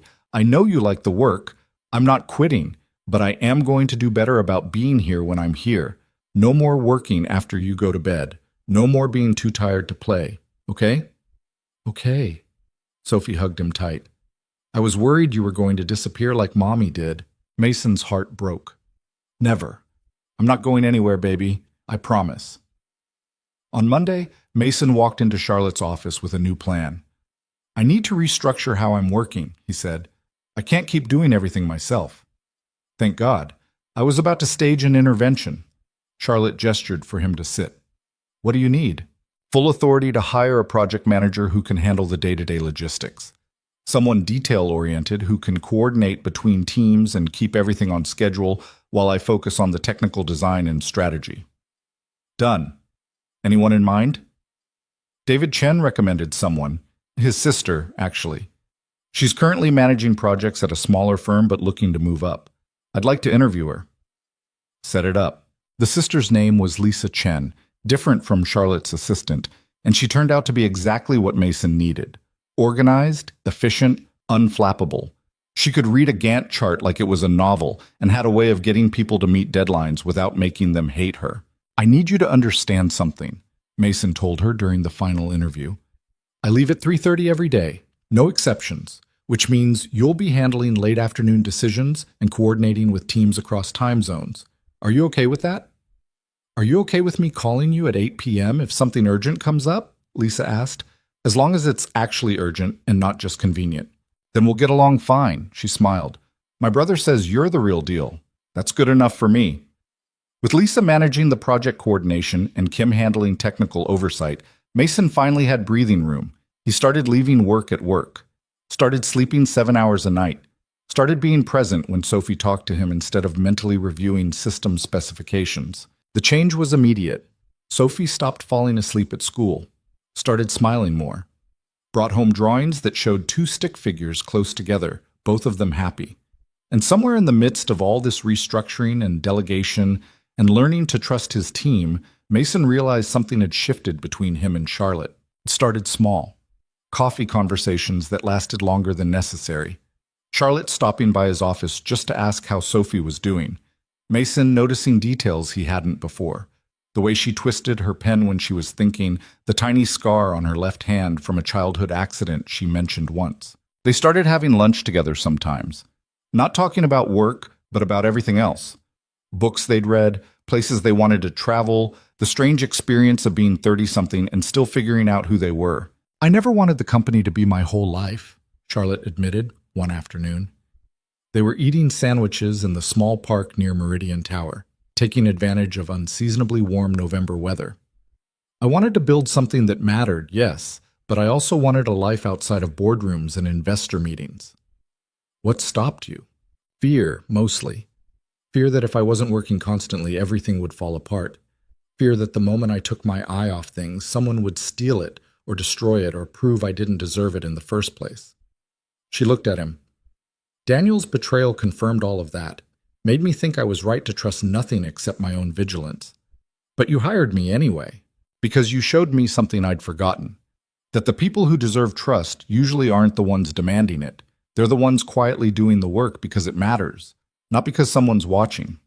Charlotte smiled. You left at 3:30 on the most important day of your consulting career because your daughter needed you. That told me everything about your priorities. Some people would say that makes me unreliable. Some people are idiots. She crumpled her sandwich wrapper. You know what I've learned watching you build your team? Real leadership isn't about working the most hours or making the biggest sacrifices. It's about showing up consistently for the things that matter and trusting other people to do the same. Mason thought about that on the drive to pick up Sophie.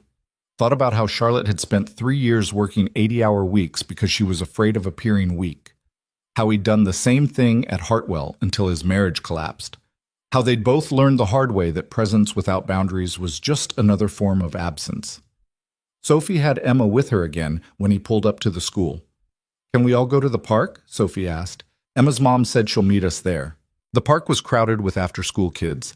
Mason and Linda ended up sitting on a bench together while Sophie and Emma played, and somehow the conversation turned personal. Sophie talks about your boss a lot, Linda mentioned. Charlotte, right? Yeah, she's good to work for. Sophie seems to think there's something more there. Mason looked at her, surprised. What did she say? That you smile differently when you talk about Charlotte, that you check your phone a lot to see if she texted. Linda smiled. 6-year-olds notice everything. We're friends. That's all. Okay. Linda didn't sound convinced. But Mason, if it becomes something more, that's okay too. You're allowed to have a life that isn't just about being Sophie's dad. I don't know if I'm ready for that. Nobody's ever ready. You just decide whether it's worth trying. That evening, after Sophie was asleep, Mason found himself thinking about Charlotte, about the way she listened when he talked about Sophie, asked questions that showed she was actually paying attention, remembered small details from previous conversations, about how she'd bought an abandoned warehouse just to give him a project that mattered, about how she'd become the first person besides Sophie who made him want to show up as his full self instead of just the parts that were useful. His phone buzzed. Charlotte. Random question. Do you like Thai food? Love it. Why? There's a place near my apartment that makes the best pad see ew in the city. I've been craving it all day, but eating alone is depressing. Want to join me for dinner tomorrow? After Sophie's bedtime, obviously. Mason stared at the message. It wasn't a date. It was just dinner between colleagues, friends, two people who enjoyed each other's company sharing a meal. Except it felt like more than that. I'll need to find a sitter, he typed back. Kim's mom. She already offered. I asked her this afternoon if she'd be available. You planned this. I'm a CEO. I plan everything. So, is that a yes? Mason thought about Linda's words, about being allowed to have a life that wasn't just about being Sophie's dad, about whether it was worth trying. Yes, he typed. That's a yes. The next evening, he dropped Sophie at Kim's mother's house with her overnight bag and Oliver the rabbit. She went in excitedly, already friends with Kim's kids from previous playdates. You look nervous, Mrs. Torres observed.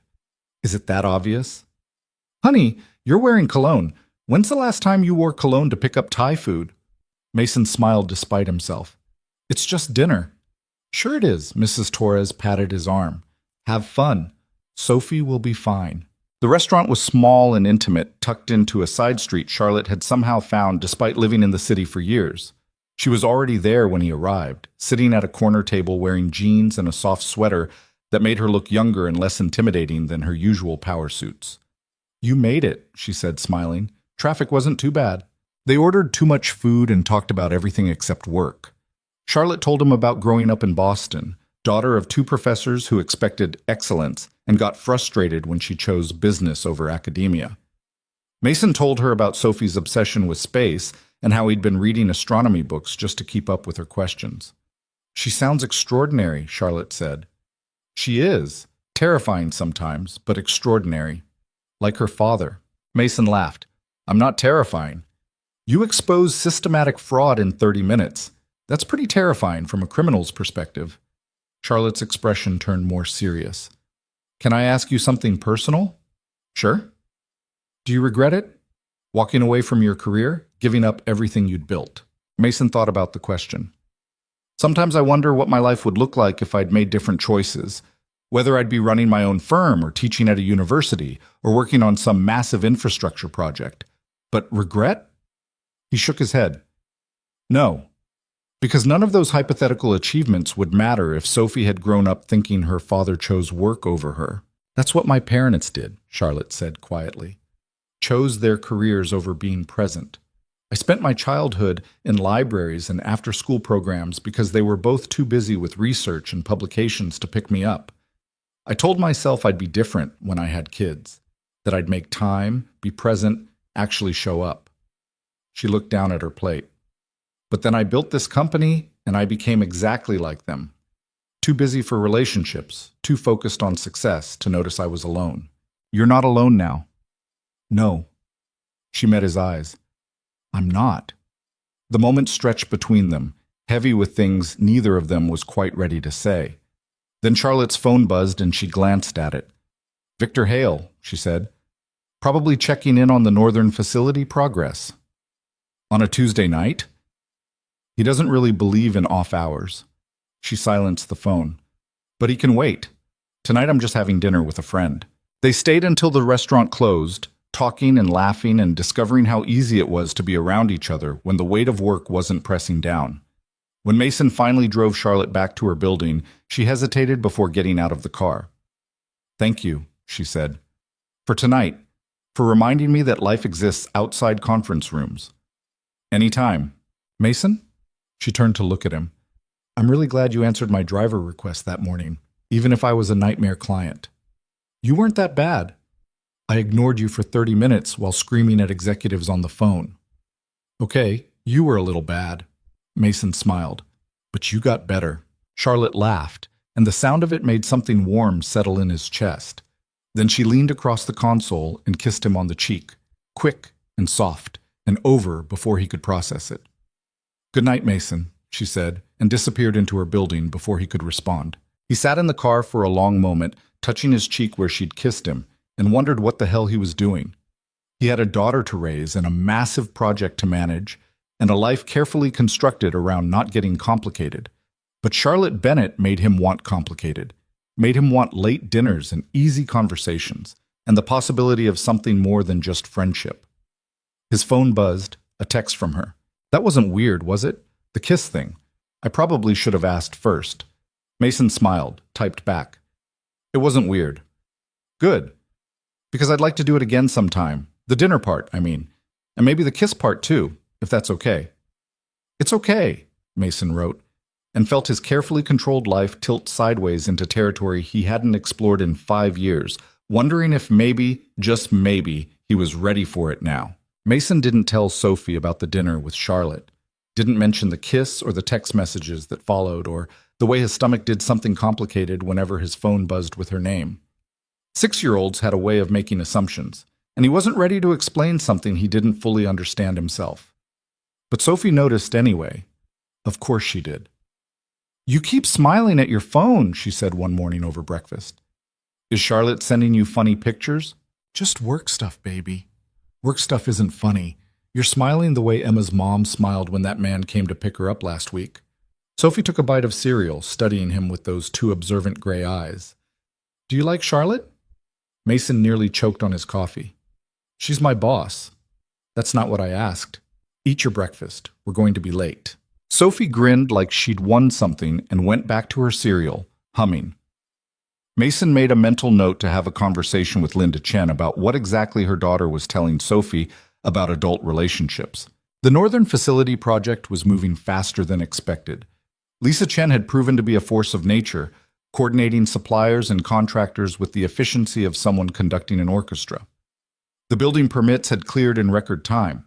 Charlotte's lawyers had handled that, and construction crews were already breaking ground on the site. Mason spent his days designing monitoring systems that would set new industry standards, working with a team that had finally stopped looking at him like an intruder and started treating him like a leader worth following.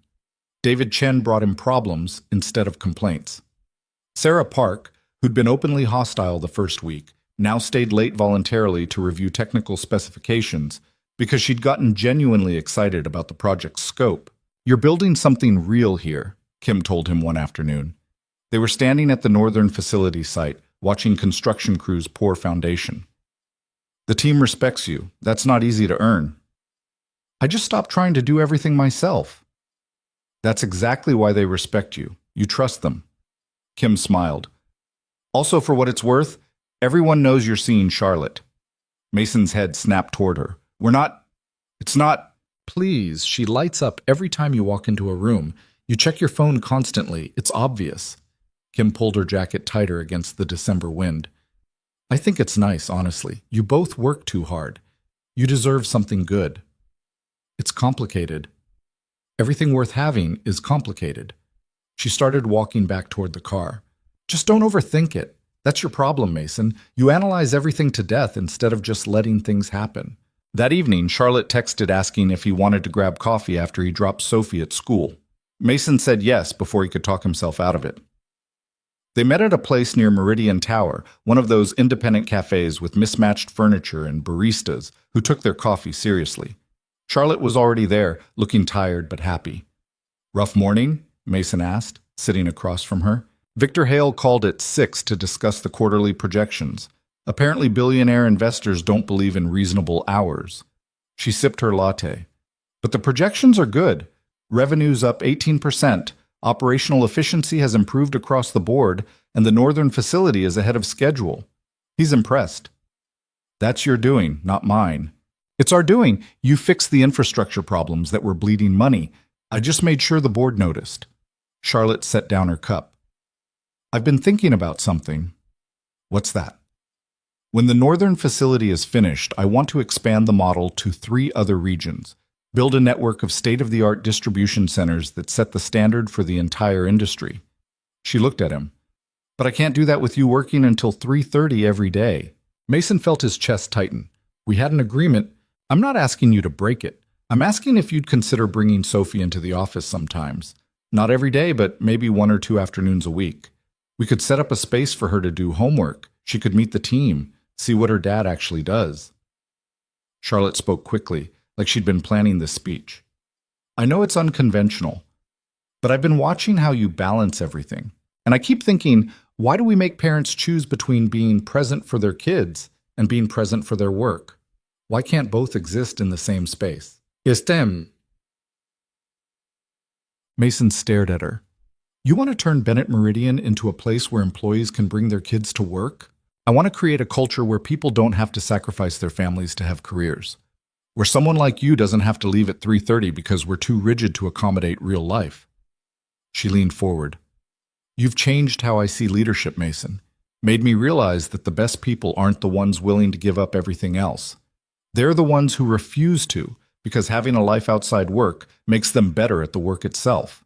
That's a big shift for a company like this. I know, but I think it's the right one. Charlotte smiled slightly. Besides, I'd like to meet Sophie properly. She sounds remarkable. Mason thought about it. About Sophie sitting in a corner of his office, doing homework while he reviewed system designs. About her meeting Kim and David and the rest of the team, seeing him as something other than just her father. About the possibility of not having to compartmentalize his life into separate boxes that never touched. Let me talk to her, he said. See what she thinks. Sophie's reaction was predictable. I get to see where you work? Really? If you want to. You'd need to be quiet while I'm in meetings, and you'd have to bring homework to do. I'll bring all my homework, and my space books, and Oliver. She was already planning. Can I meet Charlotte? Probably. Does she know I punched Tommy Martinez? I have no idea why that would come up. I just want her to know I can defend myself, in case she tries to hurt you. Mason couldn't help laughing. Charlotte's not going to hurt me, baby. You don't know that. Emma's mom said her dad seemed nice too, and then he left. Sophie's expression turned serious. I don't want you to be sad like Emma's mom was sad. Mason pulled her into a hug. I'm not going to be sad. And Charlotte's not like that. She's different. Different good or different weird? Different good. Okay. Sophie pulled back, studying his face with that unnerving intensity she'd inherited from him. But if she makes you cry, I'm going to punch her too. Please don't punch my boss. I'm just saying, nobody makes my dad cry. Sophie came to the office the following Tuesday. Mason set her up in the corner of his workspace with her homework and coloring books, and she settled in like she'd been doing this her whole life. When Kim stopped by, Sophie looked up and said, You must be Ms. Torres. My dad says you're really smart. Kim melted immediately.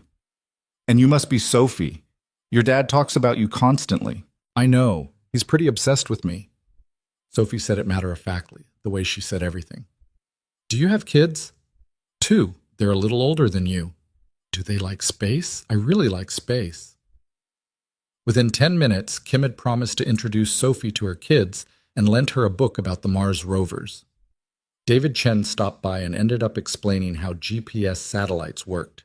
Sarah Park showed her pictures of the northern facility construction. By the time Charlotte appeared in the doorway at 2:30, Sophie had charmed half the department. So you're the famous Sophie, Charlotte said, crouching down to eye level. Sophie studied her carefully. You're Charlotte. You bought my dad a warehouse. I did. It's going to be pretty amazing when we're done with it. My dad says you're really good at your job. He's pretty good at his job, too. I know. Sophie glanced at Mason, then back at Charlotte. Are you going to marry him? Mason nearly dropped his coffee. Sophie. What? Emma says when grown-ups have dinner alone, it means they're going to get married. I'm just asking. Charlotte handled it better than Mason expected, fighting back a smile. Your dad and I are friends right now. Is that okay with you? Sophie considered this. I guess. But if you do decide to marry him, I should probably meet you more first, to make sure you're nice. That seems fair. And you have to promise not to make him work too much. He gets tired and then he's not fun. I promise. Charlotte extended her hand. Deal? Sophie shook it solemnly. Deal. Also, I punched a kid at school once, just so you know I can defend people if I need to. Good to know. Charlotte stood, met Mason's eyes over Sophie's head. Her expression was warm and amused, and something else he couldn't quite name. I'll let you get back to work. Nice meeting you properly, Sophie. After she left, Sophie returned to her coloring. I like her. She didn't talk to me like I'm stupid. Most people don't think you're stupid, baby. Some adults do. They use weird voices and ask dumb questions. Sophie picked up a purple crayon. Charlotte talked to me normal. That's good. The weeks that followed fell into a new rhythm. Sophie came to the office twice a week, becoming a fixture in the infrastructure department. The team took to her immediately. She was quiet, well-behaved, and asked questions that showed she was actually paying attention to what they did. And slowly, carefully, Mason and Charlotte's relationship shifted into something more than friendship. It happened in small moments. Charlotte staying late on the evening Sophie was there, the three of them grabbing dinner together.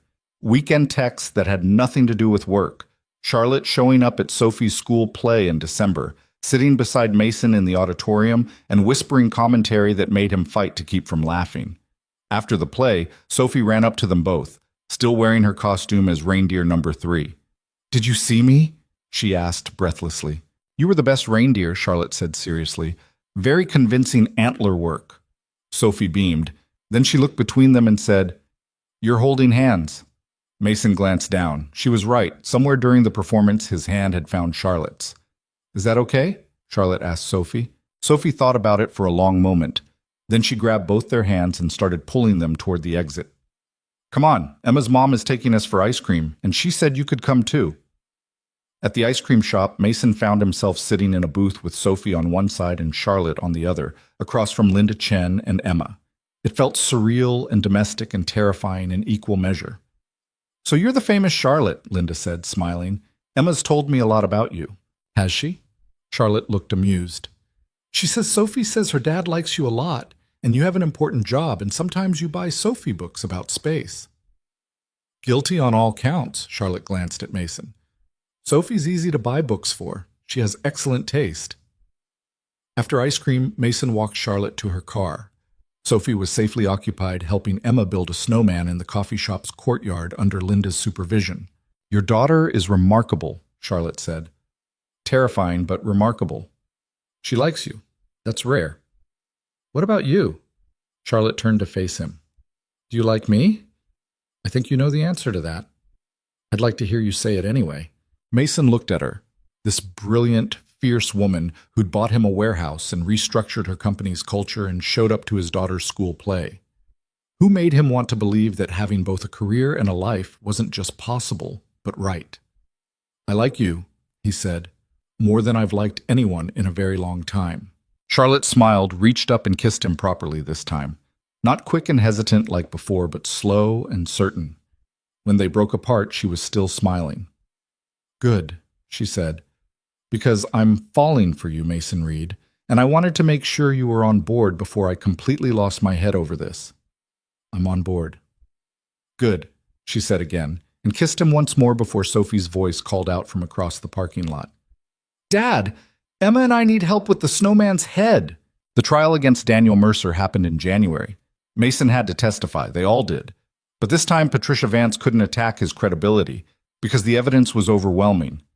Financial records, system logs, testimony from Ryan Torres about the stolen credentials, statements from suppliers who'd been part of the insurance fraud scheme. Daniel's defense collapsed in 3 days. The jury took 4 hours to convict him on all counts: fraud, embezzlement, theft, conspiracy. The judge sentenced him to 8 years in prison and ordered him to pay full restitution to Bennett Meridian Logistics.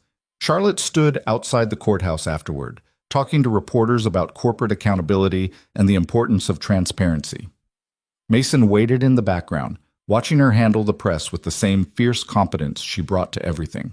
When she finally broke away, she found him leaning against the car. "It's over," she said. "How do you feel?" "Relieved. Angry that it happened at all. Grateful it's done." She leaned against the car beside him. "Victor called during the lunch recess. He wants to triple his investment. Says watching us expose fraud and rebuild the company in 6 months was the best due diligence he could have asked for." "That's good news." "It's incredible news. We'll be able to expand to 5 regions instead of 3, build everything faster, hire more people." She looked at him.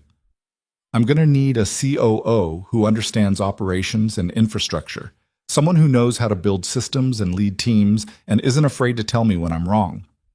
Mason raised an eyebrow. "You offering me another promotion?" "I'm offering you a partnership, equal say in how this company grows, your name on the letterhead." Charlotte's voice was serious now. "I can't do this alone, Mason. I don't want to. You've shown me what this company could be, not just profitable, but good. A place where people want to work because we actually care about them." I have a condition. Name it. We implement flexible scheduling company-wide. Not just for me, for everyone. Parents who need to leave early, employees with family obligations, anyone who needs to balance life and work. We make it standard policy. Charlotte smiled. Deal. What else? On-site childcare. Professional, high quality, available to all employees. We make it possible for people to be parents and professionals without having to sacrifice one for the other. Done. I've already been talking to contractors about converting the third floor. And one more thing. Mason turned to face her properly. I want you to take Sundays off. Real off. No emails, no work calls, no emergency meetings unless someone's literally dying. That's going to be hard. I know, but you're asking me to help you build something sustainable. Sustainable includes you not burning out. He took her hand. We're partners now, which means I get to call you out when you're working yourself to death. Charlotte laughed, squeezed his hand. Okay, Sunday's off, but you have to do something for me too. What's that? Stop acting like you don't deserve this. The job, the success, the life you're building. You walked away from your career for the right reasons, and now you're walking back into it on your own terms. That's not lucky. That's earned. Mason didn't know what to say to that. Spent 5 years thinking of himself as someone who'd failed at balancing career and family, who'd made the noble choice but lost something irreplaceable in the process. Charlotte was reframing it as strength instead of sacrifice, and he wasn't sure how to hold that shift. Come on, Charlotte said, pulling him toward the car. We're picking up Sophie and taking her somewhere celebratory. Where does a 6-year-old want to go to celebrate justice being served? Probably the Science Museum? Perfect. I haven't been to a science museum in 20 years. They picked Sophie up from Kim's mother's house and drove to the museum together. Sophie ran ahead through the exhibits, explaining facts about dinosaurs and space and the human brain with the confidence of someone who'd memorized every display. Charlotte asked questions and listened to the answers like they mattered, and Mason watched them together and felt something settle in his chest that he hadn't felt in years. Like maybe he hadn't given up anything after all. Like maybe he'd just been waiting for the right people to build something with.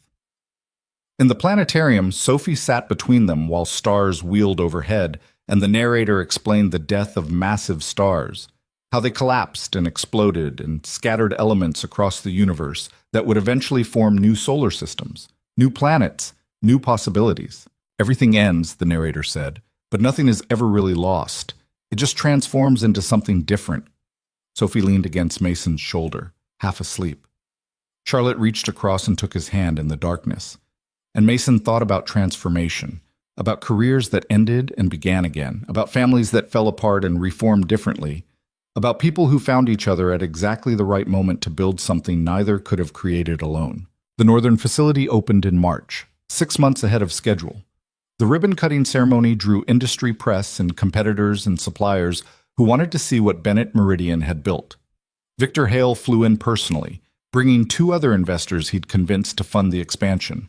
Mason stood beside Charlotte on the platform, looking out at the crowd, and remembered the morning he'd driven her downtown in his aging sedan, how she'd ignored him while arguing with executives, how he'd asked one question about a northern corridor and changed both their lives. Nervous? Charlotte whispered. Terrified. Good. Means you care. She squeezed his hand once, quickly, then stepped up to the microphone. Her speech was good, talking about innovation and accountability and building for the future. But when she introduced Mason as the company's new COO and the architect of everything they'd accomplished, the applause felt surreal. Mason's speech was shorter. He thanked the team by name, Kim and David and Sarah and Ryan and Lisa Chen and everyone who'd trusted him when they had every reason not to. Talked about building systems that served people instead of the other way around.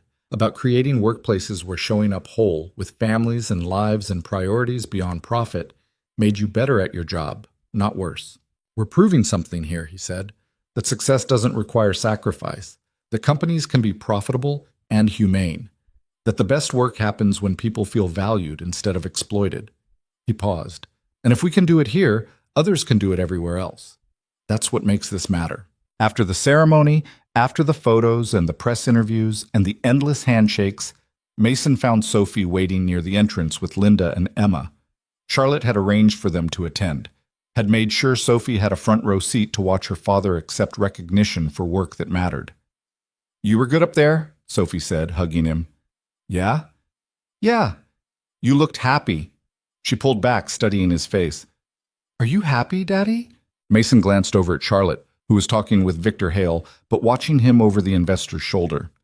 Looked at the facility they'd built together, the team that had believed in him, the career he'd rebuilt on his own terms. Looked at Sophie herself, 6 years old and brilliant and loved beyond measure. Yeah, baby, he said. I'm happy. That evening, after dropping Sophie at home with a sitter, Mason and Charlotte went back to her apartment. They'd been dating for 2 months now, long enough that Sophie had stopped asking when Charlotte was coming over and started just expecting it. Long enough that Mason kept a toothbrush at Charlotte's place, and she had clothes at his apartment. Long enough that they'd started talking about futures that extended beyond project timelines. I've been thinking, Charlotte said. They were on her couch, her head on his shoulder, both of them exhausted from the day. About what comes next? The regional expansion? After that? After everything. She sat up, looked at him directly. I want to step back eventually. Not retire completely, but transition to board oversight instead of daily operations. Let someone else run things. Mason raised an eyebrow. That doesn't sound like you.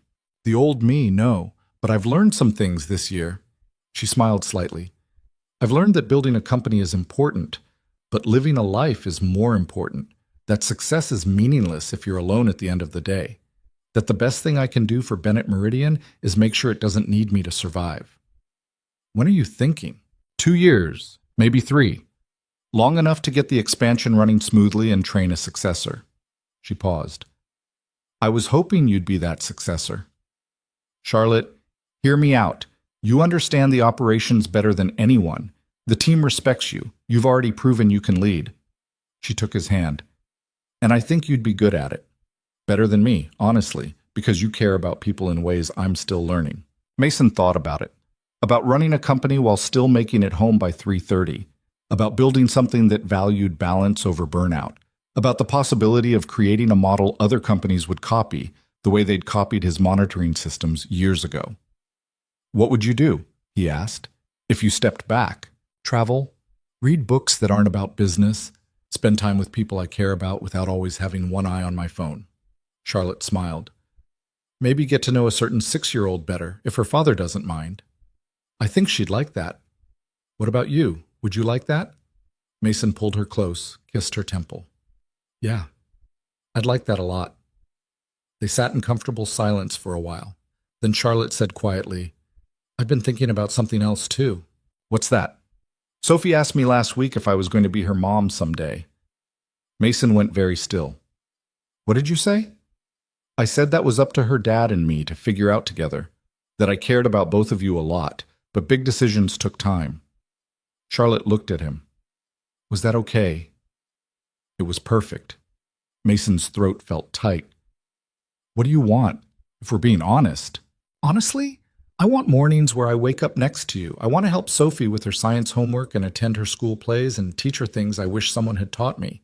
I want Sunday breakfasts and family dinners and all the boring, ordinary moments that make up a life. She paused. I want to build something with you that has nothing to do with business and everything to do with being happy. That's a big change from where you were 6 months ago.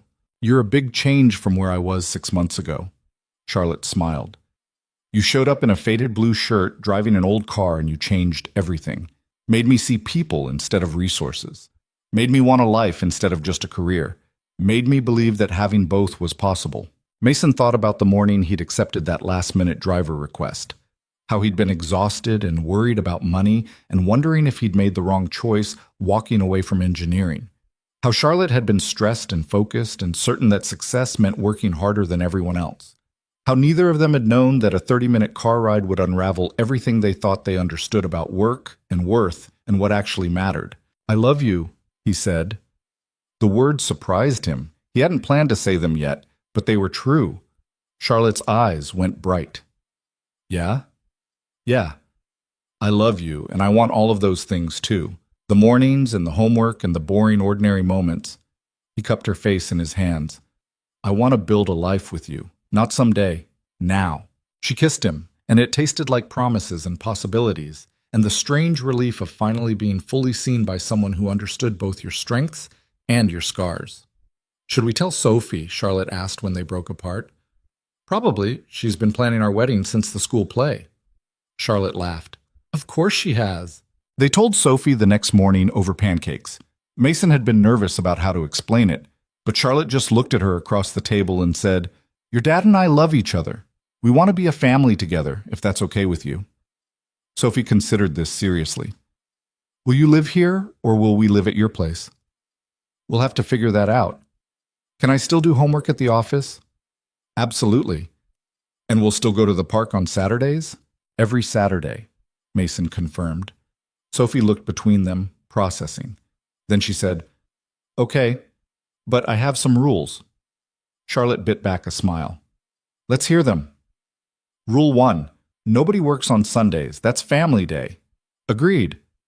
"Rule 2. I get to help plan stuff.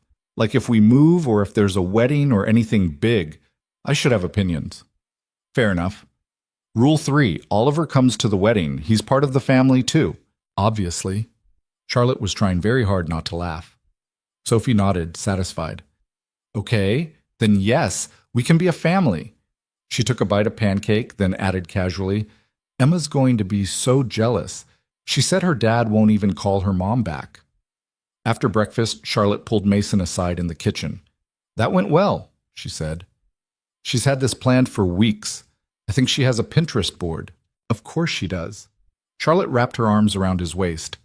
"So we're really doing this. We're really doing this.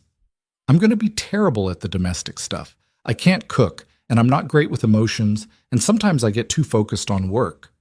And I'm going to leave dirty socks everywhere and forget important dates and probably drive you crazy with my need to analyze everything." Mason kissed her forehead. "We'll figure it out together." The wedding happened in June, small and private in the park where Mason and Sophie went sometimes. Kim stood as Charlotte's maid of honor. David Chen was Mason's best man. Sophie wore a purple dress she'd picked out herself and held Oliver the entire ceremony, and when the officiant asked if anyone had objections, she raised her hand and said, "I just want everyone to know this was my idea first." The guests laughed. Charlotte wiped away tears. Mason pulled both of them close and thought about transformation, about people and companies and lives that fell apart and rebuilt themselves into something different and better. After the ceremony, Victor Hale pulled Mason aside. "I've been watching what you've built here," the investor said. "Not just the infrastructure, the culture. It's remarkable. Charlotte deserves most of the credit. You both do, and I want to fund it."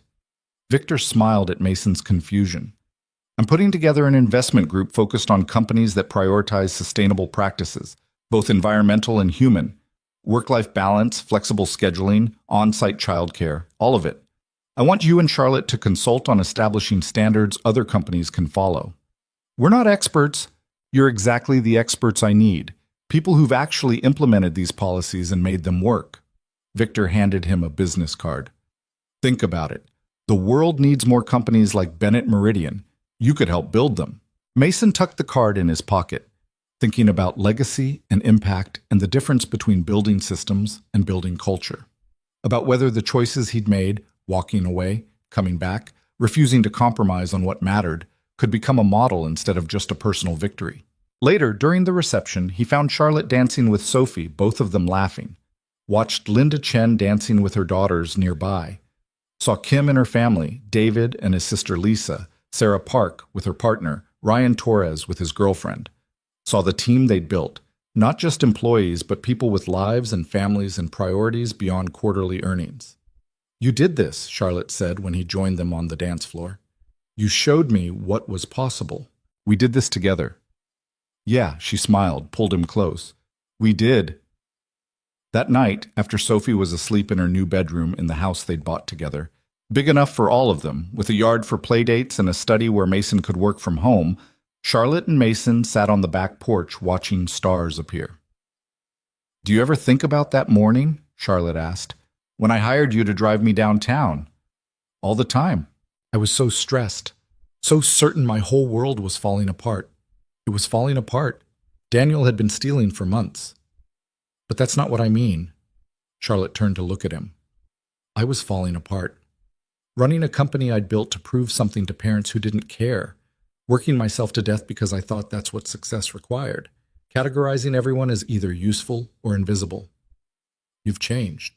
Because you showed me another way. She took his hand. You were invisible to me that morning, just another driver passing through my busy life. And then you asked one question and everything shifted.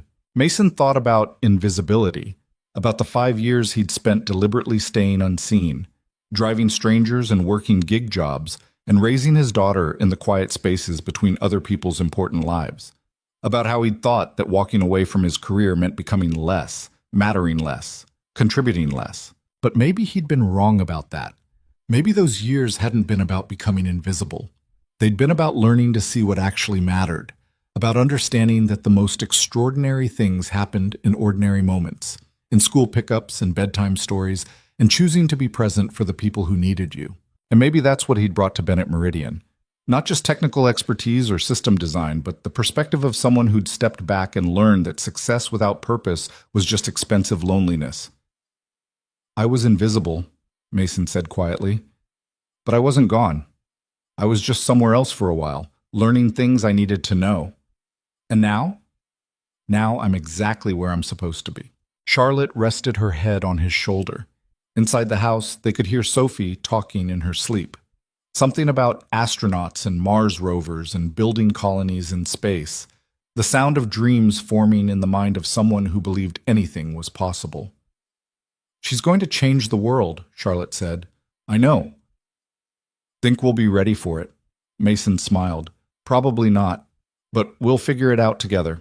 They sat in comfortable silence as night deepened around them, and Mason thought about the strange circuitous path that had led him here, about the career he'd walked away from and the one he'd built anew, about the marriage that had collapsed and the family that had formed in its wake, about the morning he'd accepted a driver request and changed 2 lives without knowing it. People talked about success like it was a straight line, education, career, achievement, more achievement, until you reached some pinnacle and could finally rest. But Mason's path had been nothing like that. It had been a walk away and a walk back, a loss and a discovery, a choice to prioritize one thing and then learning that prioritizing it made everything else possible. He'd thought walking away from engineering meant giving up his career forever. Instead, it had taught him how to build companies that valued people, had given him the perspective to see what Charlotte couldn't, that systems were meaningless if the humans running them were breaking under the pressure. And now they were building something together that proved both were possible. That you could have a family and a career, success and balance, achievement and presence. That the best work came from people who showed up whole instead of fractured, who refused to sacrifice everything else on the altar of productivity. It wouldn't change the whole world overnight. Other companies would still demand 80-hour weeks and punish people for having lives. But it was a start, a model, proof that another way existed. Inside, Sophie called out in her sleep. Not a nightmare, just a question about stars. Mason went to her, sat on the edge of her bed until she settled again, then returned to the porch where Charlotte was waiting. Everything okay? She asked. Everything's perfect. And it was. Not because everything was easy or simple or smoothly resolved, not because they'd solved all their problems or figured out every answer, but because they were building something together that mattered. A company, a family, a life that valued the right things. Mason Reed had started that Tuesday morning 5 years ago as a brilliant engineer who was about to lose everything, had become a struggling single father who thought he'd given up his future to save his daughters, and had ended up here, COO of a thriving company, husband to a woman he loved, father to a remarkable kid who was going to build colonies on Mars someday. The journey between those versions of himself hadn't been straight or simple, but every step had been necessary. Every choice had mattered. Every moment of choosing Sophie over ambition had taught him something that made him better at both. And sitting on his back porch on a June evening, watching stars emerge while his daughter dreamed and his wife planned tomorrow's meetings, and the future stretched out before them full of possibility, Mason understood finally that he hadn't sacrificed anything at all. He'd just been building something different than he'd planned, something better than he'd imagined, something that proved the most important question wasn't whether you could have it all, but whether you were brave enough to define what all actually meant. For him, it meant this house, this family, this life built from careful choices and refused compromises, and the courage to walk away from what everyone said mattered, so he could build something that actually did. And if a struggling single father could become a successful executive without sacrificing the parts of himself that mattered most, then maybe anyone could. Maybe the whole broken system of work and worth and what it meant to be successful was ready to transform into something better. Maybe it just needed people brave enough to show it was possible. Mason looked at Charlotte, at the home they'd built together, at the future they were creating. And he smiled, because for the first time in 5 years, he wasn't just surviving or sacrificing or holding on until things got better. He was living, fully, completely, exactly as himself. And that, he thought, was worth more than any career achievement or financial success or recognition could ever be. That was what it meant to win.